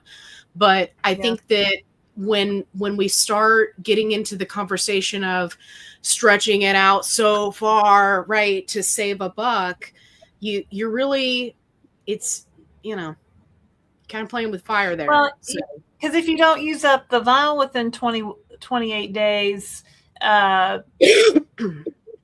it can just lose effectiveness. Like, it's punctured so many times, it loses effectiveness, right? So it's not going to, I mean, theoretically, necessarily hurt you, but it might not be as effective as if you just took this by itself. You know what I mean? Like, and that's when people talk about, well, this didn't work as good as this. Well, did you really follow all the best practices of keeping it in the refrigerator and puncturing it 4 times and using it by the bud date? I mean, we had somebody who was like, my meds aren't working, and the bud date was a year past. Well, she had stocked up. Wow. I'm going to stock up. Do not she collect bought from $200. multiple places and put it in a refrigerator. And she lived in Florida, and she had a power outage when she wasn't home. So that's the chain of events with this medication. shit happened, right? Like it wasn't at temperature. It was way past the bud date, and she's taking it and taking it and taking it, and nothing's happening. You know, my food noise is back, my appetite's back, everything's, and so her doctor tells her, "Oh, you need to." Anyway, you're being way too we specific. digress, right? But yeah, you know, you have to. You know, I probably would not the do a best practices. 2.5 dose out of a 15. That just seems too long. Not a doctor, not a scientist. You can think we're full of it. That's fine, but I probably wouldn't do that. Yeah, I wouldn't either. If you want to stretch it out, talk to your doctor about doing a lower dose. And then as you move up in dose, right, then you could look at doing a 15. I get it that everybody wants to save money, but there are different ways to do it. As a side note, talking about saving money, tryshed.com is currently running a special, and I have the coupon code down in the description box for $75 off your first 3 months. So that's $75 off each month. It is phenomenal. If you're looking for a GLP-1, if you want to talk to a doctor and see if it's a good fit for you, if you haven't, considered it, then definitely use that coupon code and check it out. Because that's the biggest discount I've seen them do yet. So I was like, what? I couldn't even get you guys to do something like that for just my people. I tried to get you to do it and you wouldn't do it. So anyway, I'm super excited that they're running that. So it's in the description box. Excuse me. Okay. Stormy says, Christopher. Don't single him out. He's my buddy. Well, Storm, I released a whole video today. It's way too complicated for me to remember, Storm. But there's basically 3 tiers. One is a BMI based tier. I'm not going to say the numbers because I will fail them, and somebody will tell me I'm stupid. But if you go search CMS GLP-1 FAQ, they're listed on there. The first tier is a BMI based tier. It's a pretty high BMI of, I don't remember, 37, 40, something like that. The second tier is a BMI plus comorbidities. The third tier is a lower BMI, but really bad. You had a stroke, you had a heart attack comorbidity. So they get much more complicated. I released a video today, though, that's a 20-minute video that walks you through step-by-step everything on the Bridge program and what we know today and how to do it, which is basically there's not a dang thing you can do right now until July 1st other than make sure your doctor is ready to go. Ready to write. If you've used multiple doctors, if you've used telehealth, make sure you have your record so that one doctor can attest to your starting BMI when you begin this medication. And that's going to be the challenge for some people who have been using telehealth that have never actually talked to a doctor out there. So go ahead and make an appointment at a doctor somewhere and begin to get that. Some doctors I've talked to are actually able to do starting BMI if you've been using a digital scale, and they'll have you pull your digital scale records and go back and say, on January 1st, you were 350 pounds, you're 5'10", and they do the math. But it's really when you started the drug, your BMI is that most important number. Yeah. We get so many questions on the Bridge program, like so many emails, so many comments. And Christopher's done, 5 videos on it at this point. So if you have questions on the Bridge program, that video just went up today, right? There's a video that just went up today on the Downsized, I'm sorry, Allie, but it's an overwhelming amount of people that are asking the same questions about the Bridge program. And just please go watch the video because we simply can't answer everyone's questions. And what I would tell you is if it's not in there, we don't know yet. Right. He's getting it straight off the CMS website. So that's all the information that there is. And so he's put it in a very easy to understand format. God bless, because I can't. Me too. Yeah. Thank you for doing that, Christopher. Because I'm like, people ask me, and I'm just like, Let me go see what Christopher said about this. hey, buddy, did you do a video yet? Yeah. Okay. All right. Yeah. Go watch his video because there's so much to it. Yeah. So, and even if you go to the video, people won't watch the video, but they'll comment under the video. If we're like, if you watch it, you'll get your questions answered. So please watch the video. Please watch the video. Well, I mean, you guys know it's people just comment on the name of the video. You can obviously they'll say something. And you're like, you didn't watch that, did you? We know you didn't watch that. I said it. Lorraine didn't wipe off the top of the vial when she did her shot. Yes, I did. I clearly did. Like, did you watch the video? No, you didn't. Anyway, yeah. That's too funny. People. You gotta love peeps. All right. Yeah. Goop says, has anyone experimented with splitting the dose and or taking the shot every 4 to 5 days instead of every 7? Well, you split dose for a while, didn't you, Ellie? Oh, yeah. I'm a split dosing mamma jamma over here. Yes, absolutely. I love split dosing. I have a couple of videos on it. So, yeah, I've done split dosing. I've done... every few days. I've done the 4 to 5 days. I've done taking your shot early, taking your shot late. Yeah, any learnings? Any learnings? Are you still split dosing or? So currently I'm not split dosing just because I'm not really having any side effects at this point. You're just trying to smooth it out. Yeah. So one of the reasons why split dosing is really fantastic is for people that are suffering with side effects. It gives you more of a kind of an even keel, kind of like we were talking about earlier, where, the half-life of the drug, right? And then it's time for shot day and you're, ravenously hungry. It gives you more of an even instead of a, oh my gosh, I can't eat anything. Oh my gosh, now I'm eating everything. So it's a very even-keeled kind of experience. So it's definitely something that I tell people to talk to their doctor about because it does have its advantages. Yeah. I interviewed one lady who took half of her dose on Sunday and half of her dose on Wednesday. And it obviously a compounded, because I don't want to get into how to split this apart.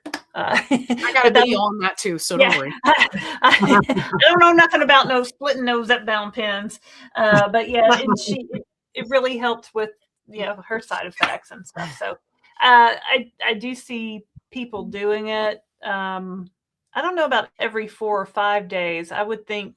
Well, there's a theory there that if you can't go up further in dose, particularly at 15, people will take it at the 5th day. And basically after 28 days, what you're really doing is increasing your dose. Yeah. Eventually it just tops above 15. Yeah. And there's dose calculators. I think you're at one point in the month getting up to almost 17 milligrams. Because I'll tell you, I took, so through Mochi, we had 16.6. Yeah. But I took 17. Yeah, I think the 16.6 was what got me to my goal weight. I mean, it was like just a little extra bump.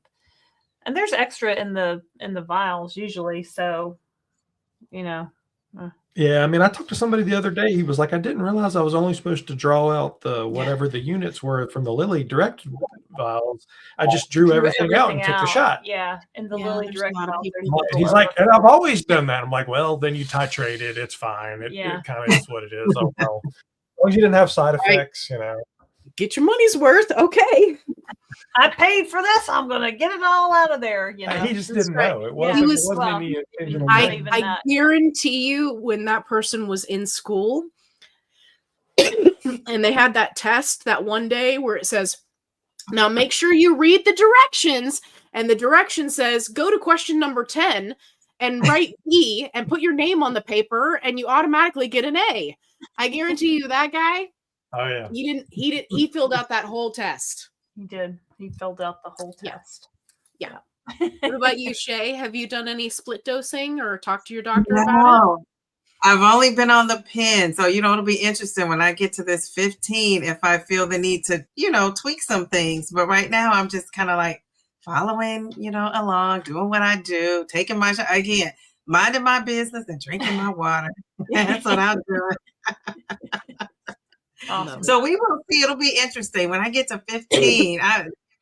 It'll be interesting to see like what happens, and I can see how you would get clever, especially with the finances of it all. Yeah. And if you're on compound, you have so many more options that in my opinion, because again, I don't know. I saw the video. I've seen several videos on splitting that pen, and I still don't really get it. And I'm pretty with it. So I think it's something you would have to experience to do and get good at. But I don't know. I don't know if I would try that. The quick pen's pretty easy, and it's just when you pull it out. And this one's been used, so you can't do it anymore. But it just has. Well, actually, I can turn it. You can feel little clicks in it, and it'll click, and you can count the clicks. And so instead of 30 clicks, it's 15 clicks or what have you. So and there's medicine left whole over. Charts on it. At the end of the 4 doses, there's medicine left in there, and there's ways people have hacked into it to get it out right in the end. So draw it out. And Lily says not to do that in their instructions. So do that at your own risk. Yeah. So we just had a whole bunch of people join us. So thank you guys so much for coming to hang out. If you have a question, make sure you put a QQQ or some question marks in front of it for me. It helps me out. I'm just coughing my brains out over here. I'm so sorry. So we've got Christopher and Lorraine from the Downsized. And then, of course, we've got Shay from Downsizing Diva.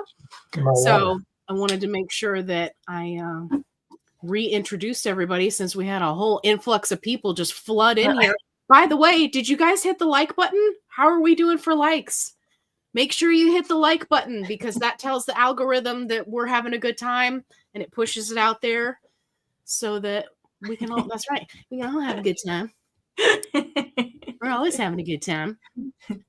Okay. All right. Let me see if we've got another question here. Hey, Southern Soulfire became a member. Thank you. Excuse me. Okay. Let's see. Questions.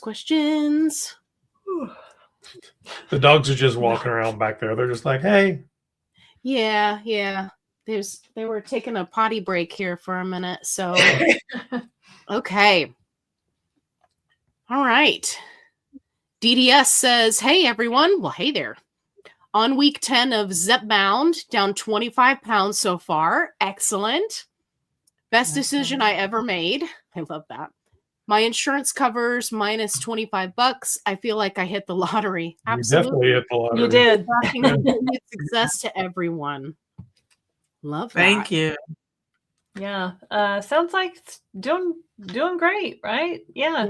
And if you can get Zepbound for $25, you better fill that script every 21 to 28 days without fail. Yeah. You fill that script. That's awesome. I miss the days of it being covered by insurance. That was the good times. No, I've never known it to be covered by insurance. So, I know. Yeah, but you know what? It's amazing. I hope that someday in the future, insurance will cover it for everyone. That's why it's so important with the Bridge program coming, with the Treat and Reduce Obesity Act that the Obesity Action Coalition is trying to get pushed through Congress, because once Medicare covers it, then hopefully it trickles down to private insurance companies, and then we all can get Zepbound for $25. And that's what I pay. I pay $25. But come June 1st, my insurance changes. So I'm interested now. I looked into it and they say they cover it. But, we will see June 1st. Yeah, I guess with you retiring, is that why it's changing? Yeah. It's a different insurance. Yeah. Okay. So we will see. Yeah. I'm kind of nervous, but we'll see. Keep us posted. I will. I'll be hitting you up. Allie, I need help. Oh no, this is going up in price. Like, I got you. Okay. Yeah, all right. Yes. Yeah.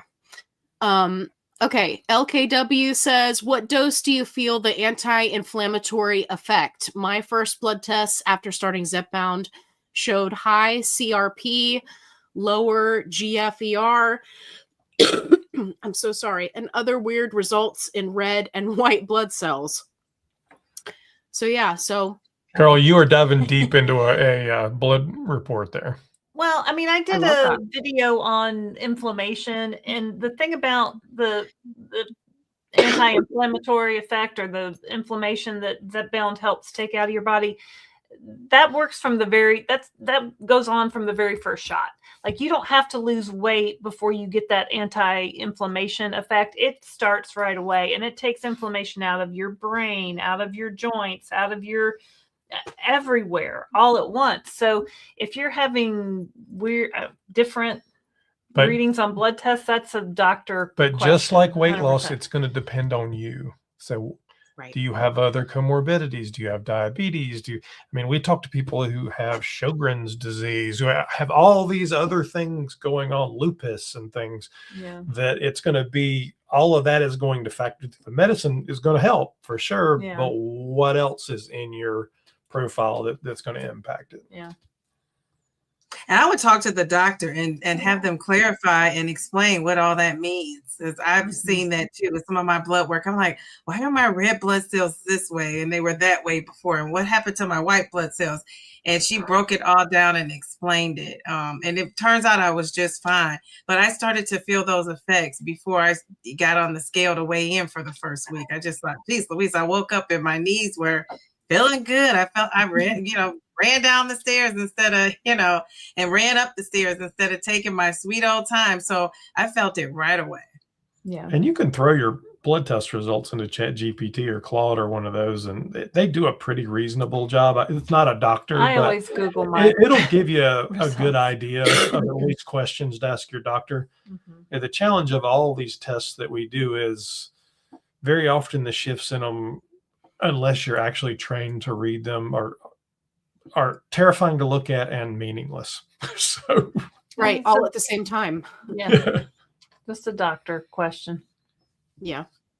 Yeah. And one thing that I will throw out about blood work, as somebody who had blood work done every 3 months without fail for the first year and a half that I was on a GLP-1, you are going to see a lot of fluctuation. And it's just really important to have a really, detailed conversation with your doctor about it. Allie, what was your story about eating too much shrimp before one of your blood work? Oh yeah. When I was younger, Deep Tracks Alley, sorry. Deep Tracks Alley. It's awesome. When I was younger, I was having a physical for sports, and my grandmother had just taught me how to make poached eggs. And so for a week straight, I was just eating poached eggs for like every meal that I possibly could, because I was so excited that she had taught me how to do this. I was young.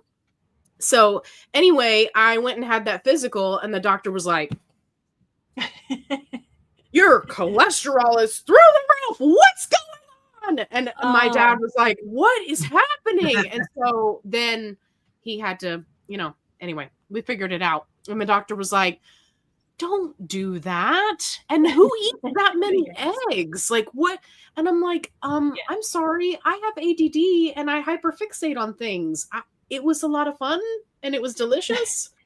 So yeah, even your diet can play a huge role when it comes into your labs. So yeah, so true. It's too funny. Okay, all right.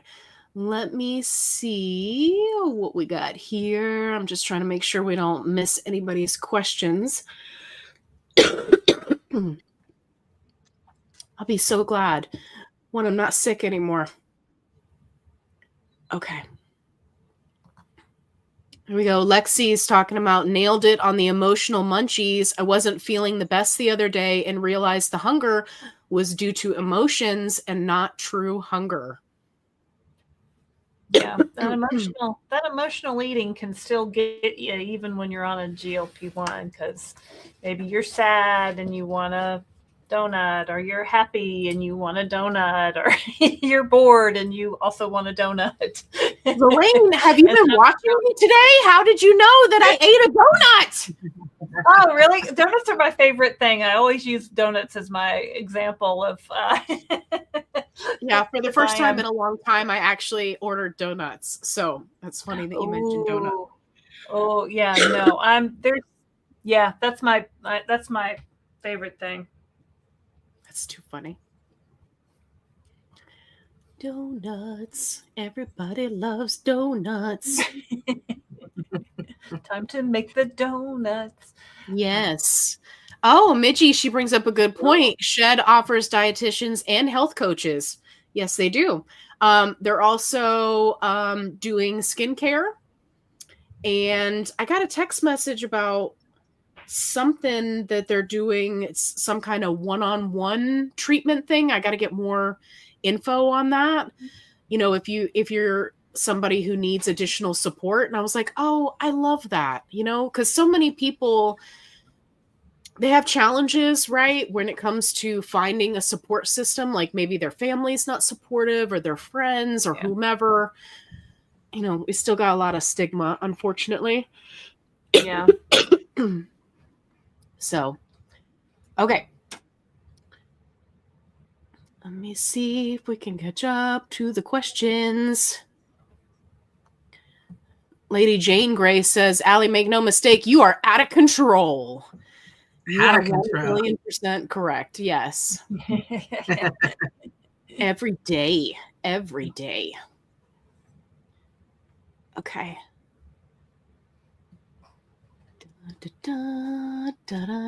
Everybody's so excited about the live. We're so excited and we just can't hide it. That's right. We are losing control, and but we think we like it.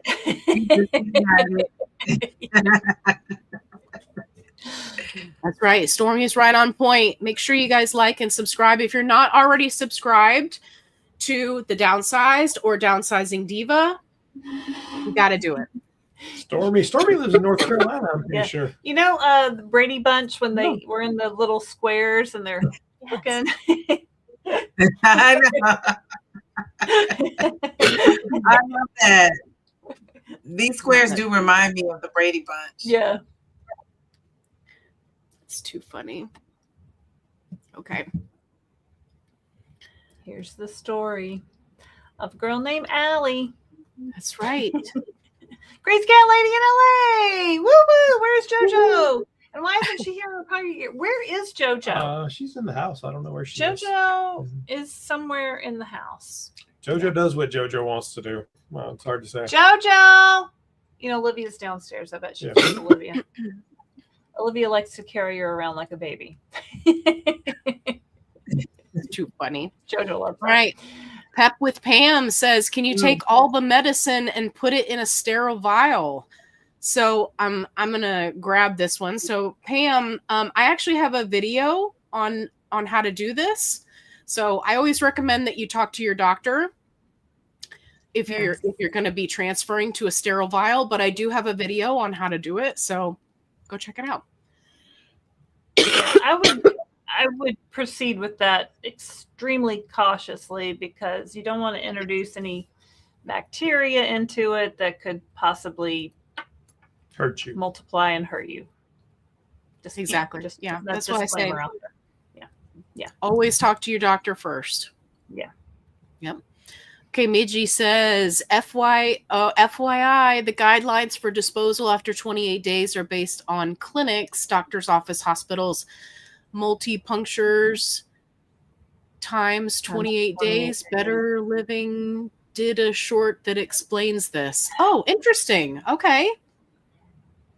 You know, that's what when I get my medication from my compounding pharmacy, that's what it's. I mean, I don't that could very well be true, and people have mentioned that to us before. I just, you know, I want to err on the side of caution and follow all the directions that come with the medication, do all the best practices, because I would hate to tell somebody, oh yeah, you could use it way past, and then, God forbid something happen, right? So as far as we know, because we're not doctors, we're just regular people. And yeah, we do a lot of news reporting and stuff, but I think it's really important to follow the directions on your medication. And if you want to get the shit scared out of you, go search compounding deaths, because about 15 years ago, which is the reason there are compounding laws, there were sterility problems at compounding pharmacies, and people died and went to jail. And the challenge of all the gray market and the putting stuff in vials and all that stuff is the way a good compounding pharmacy is set up is they have so much filtration and sterilization built into their facilities that it's going to prevent stuff from floating around in the air and getting on your vial. It's going to prevent, theoretically, fur. It's going to prevent all these things that your kitchen table just is going to have. Sorry, we don't have sterile houses, and you don't want to inject crap into your body because you could die, and that's a bad thing. So, are you right, Midgie? I'm sure you probably are. Is it worth risking your life? Is the question. That's the key point. I would also like to second that my house is not sterile. Well, you have 17 dogs. Love them, but well, I mean, there's cat hair all over our desk right here. I mean, it's Listen. it's just, yeah. I mean, I woke up this morning with Kevin's foot in my face, right? And it was like smelling like Fritos. Like, I know that I got germies going on everywhere here. It's one thing, to take a Tylenol or something that got a cat hair on. It's a completely other thing to inject it in your body. That's the big difference. Directly into your bloodstream. If there's any, it's just it's not for nothing. I don't want to take expired Tylenol either. No, I wouldn't either. Yeah, there are a lot of doctors that talk about how injectables, you're surpassing your circumventing your main defenses, which is your digestive system. Mm-hmm. Right. That's defense, not your first line of defense. That would be your skin, but it's the line of defense of, stuff going in. So yeah. All right. Southern Soulfire says 2.5, no sugar cravings, 5 and 7.5, none at the very beginning. Then they came back. Same suppression on all. Do the higher doses get rid of it? Sugar cravings? I'm gonna let you guys take this one. Listen, I'm reaching my water goal. Okay, yeah. I'm already out.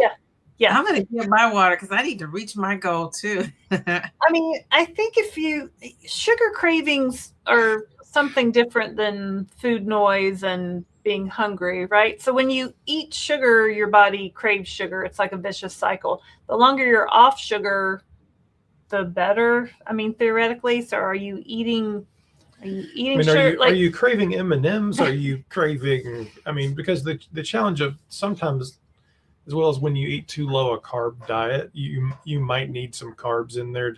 Your body might need some energy, and that craving might be your body saying, I need something. So this is unfortunately another one of those things that it's specific to you. Yeah. I don't know that I ever had specific sugar cravings. I had potato chip cravings. Sometimes I have donut cravings, and it's got nothing to do with hunger or whatever. I like sweets. Like, I'm a sweets person. So if somebody, even though I'm on a maintenance, whatever, you put a plate of desserts in front of me, I'm going to eat some desserts, right? But the challenge is there's no list of things that happen. This happens at 2.0. It's not like, your baby walks at 3 months, and there's no list at 2.5 and at 5 and at 7 that is universally true. There's just not. Yeah. Because we each experience obesity in a different way ourselves. We all got here a different way, right? Our life history is different. What we eat, how we behave is different. So there's no universal answer to this, which is an incredibly unsatisfying answer. Well, hopefully it's your food noise is being turned down or turned off at all of these doses, right? So if cravings are coming back, why is that? Is your body adjusting to the dose, and maybe you need to go up and dose again? It's hard. Are you getting that? Honestly, are you eating real food too? I tell people this all the time. I don't eat protein added fake things. I just don't. I never have. If that works for you, that's great. But the challenge of all those things is they're hyper processed, and your body processes protein powders and all that thing super fast, which means there's nothing to digest.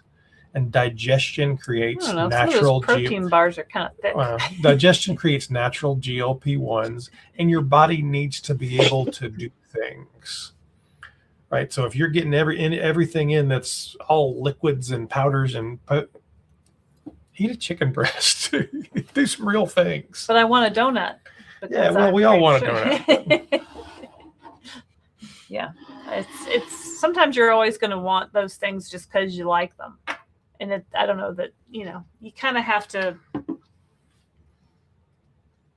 figure out a way to live in the world with donuts. And honestly, for me, sugar became pretty quickly after became too sweet for me. Mm-hmm. So the vast majority of sweet things, although I can still eat sweet things, I can have one or two bites and then it's like cloyingly, mouth-puckeringly sweet. Right. And I can't even instead of 6 donuts, now I'm good with 1 donut or less. It's all related to donuts in my world. We were in New York City and walked through the M&M store, which when you walk into the M&M store, it is overwhelmingly chocolatey M&M smelling, like you walked out smelling like an M&M. I almost threw up, and I love M&Ms, my favorite candy. I don't think I even noticed that, and I do have super smell now that I've been on a GLP-1. I do have super smell. I have a super sense of smell, but I did not notice that in the M&M store, so maybe I don't. Yeah. Oh, yeah. He does love M&Ms, though. Peanut M&Ms, my favorite. That's his nemesis, peanut M&Ms. What about you, Dave? I just love sweets. Saying these donuts reminds me, that's what I would buy for my students for the month. We had a birthday lunch club, and I would bring them donuts from Dunkin' Donuts. Mm-hmm. So today I took my daughter because she went to school with me on the last day, and we had donuts, but I didn't even get a chance to eat them because I was just so busy. So we have donuts down there, and so all the talk about donuts, reminded me of that. But I like a good cakes, like something moist, like a good moist pound cake or a cake without the icing. And now that I've been taking this GLP-1, I've had cake, since then. And the icing is so super sweet. But I was a sweets girl, so for sure. The protein bars, for some reason, my taste buds are changing with those. I like barbells. I know you do too, Lorraine. Yeah. And those, I used to think that those were like a hidden kind of Snickers bar or something. Now they don't taste so great, and I don't know why. Huh. Which is a good thing because I needed to lay off of them. But yeah, I don't even want them. I bought GNC had a special buy one get one 50% off. So I bought 3 boxes and they're still here. So they probably kind of forever protein bars. But yeah, I love sweets though. Yeah, I found now I've never really been one to crave sweets, but I did notice that on some doses, right, the cravings were better suppressed than on other doses. And I've talked about this before. For me specifically, 7.5 was my nemesis. I don't know why. I can't explain it. It happens to a lot of people. But I felt like 7.5 was injecting water, and I stayed on it as long as I could stand it. And it's just one of those things. But I did find that with situations like that, it did help to go to a higher dose, right? So I just want to provide you with just a little bit of hope that it may get better as you go up in dose. But definitely take a look at, what you're eating, how much you're eating. A lot of times when we get cravings, right, we could be under eating. So our body is kicking it into high gear and it's like, hey, you really need that donut. But really what you need is energy. Yeah. So yeah, but yes. And with 7.5, I felt better on 10, and then 12.5 ended up being my magic dose. So and I felt great. I also did have craving suppressions on 15 and 17. So just throwing that out there anecdotally, of course. Right. What were your favorite doses? Like, what were the most effective dose, I would say, for Chris and Lorraine? Because I would say 12.5 is mine too, although it's coming to it. All good things must come to an end. But so far, I would say that and 10 before that. They were all, I mean, I don't really have one. They were all good for me. And it's funny that 7.5 you didn't think worked for you, Allie, because I was on 7.5 for literally almost a year. And it worked fine until it didn't. And now I have gone up to 10. So, everybody's just different. I mean, I kept, my spreadsheet, my details. I can tell you what I lost by month and by week, and there's no really pattern to it. So yeah, I mean, I lost from the get-go and just lost, and it slowed down. I mean, I lost really quick to begin with, and it slowed down as I got closer to goal. But I never stalled either. I just kind of kept rolling. Yeah. My titration was weird though, because it was a function of the time and not any actual medical decision. I was on branded medication, went from Mounjaro, and it was out of stock. I couldn't find it anywhere. So at one point they had called in like 5 prescriptions everywhere in Charlotte. I was driving all over town. You got 7.5, you got 10, you got whatever we could get, we were taking. So my titration kind of did weird things. And people are like, well, I'm like, you can't use me as an example, because hopefully you never have to experience that. Mm-hmm. Okay. All right. Let me grab Susan's question here. We did hit the 2-hour mark. Yay. So if you guys have any last minute questions, make sure you get them in, because we're going to be wrapping up for the evening. Otherwise, I just may cough myself into oblivion and then down another 40 ounces. I can't believe I finished that off so fast. I'm telling you. You're getting good at that water drinking, Allie. That's right. Yeah. And I'm so excited about it. It's the little things in life. It really is. Okay, so Susan says, Allie, how did you lose coverage? I've been paying out of pocket, and I just found out today that I could be covered by my insurance, and I don't have diabetes. I just have high BMI and high blood pressure. Yeah, so what happened with me is not necessarily that I lost coverage. I lost affordable coverage.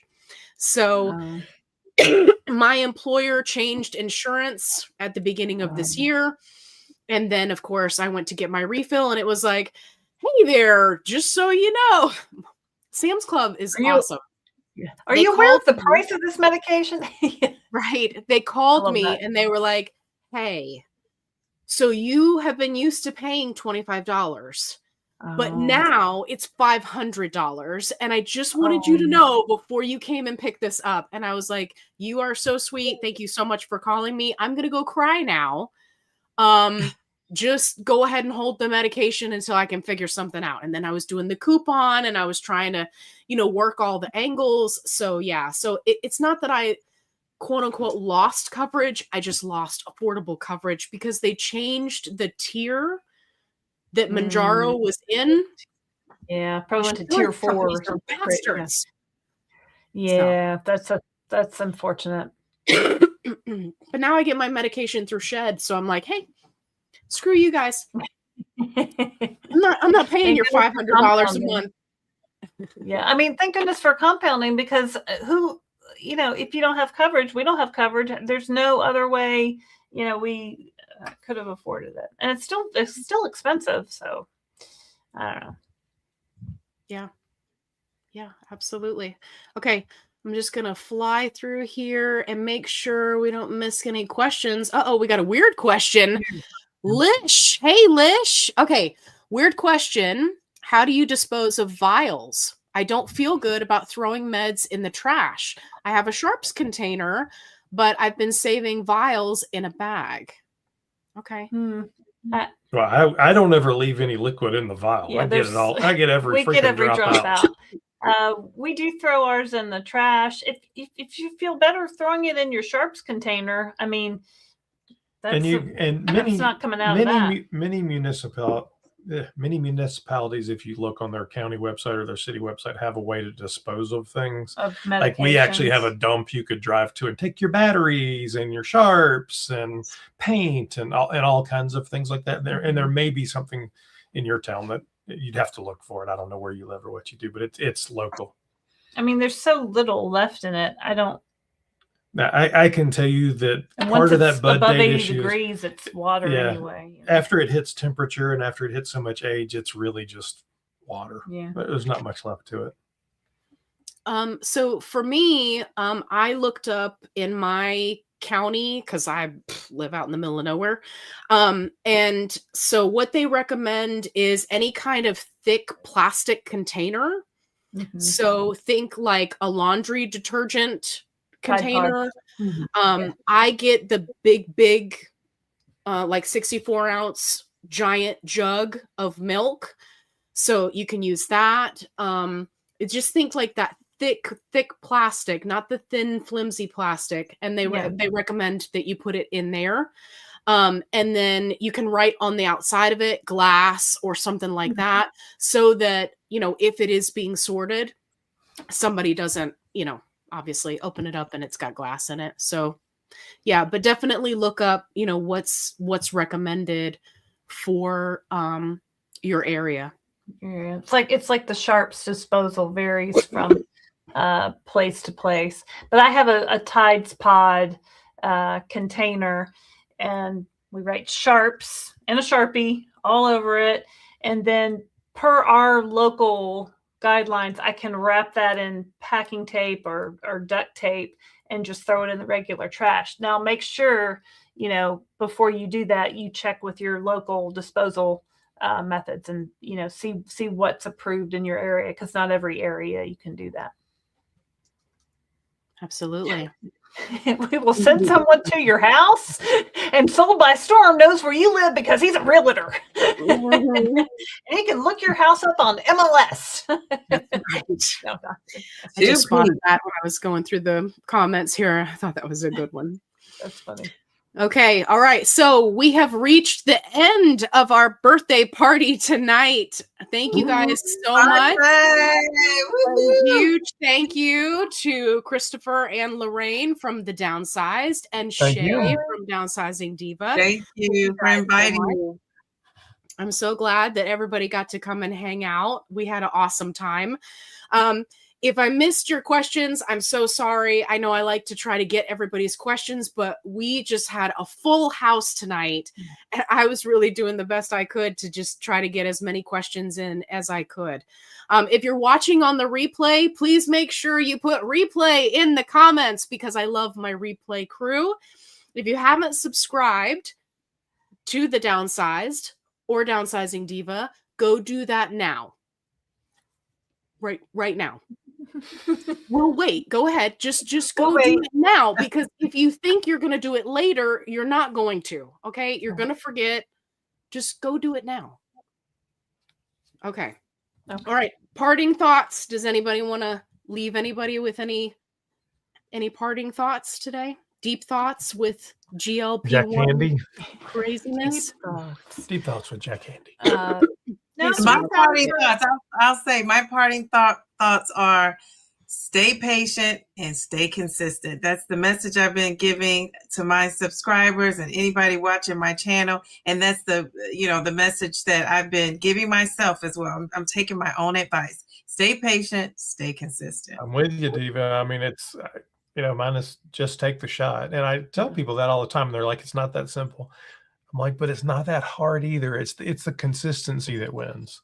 Tell me that 52 weeks from now when you've taken 52 shots. All right. He gets a little intense sometimes, this guy over here, right? You don't have to, you don't have to do all the things all the time, right? Give yourself a little grace. It's a lifetime journey. I'm going to be on this medication for the rest of my life, and I have plenty of time to figure out all the things in time, right? So you know what? Do the best you can. Take your shot every week, but do the best you can. You don't have to be perfect on this. You don't have to do everything perfectly. That's all I got. Yes. Ari. Okay. And my parting thoughts, as always, are be kind, rewind. Rewind. That's what she always says. Rewind. Okay. We'll see you guys next time. Bye. Thank you. Bye. Thank Thanks, Sally. Thanks, Downsizing Diva. Bye. Bye. Thank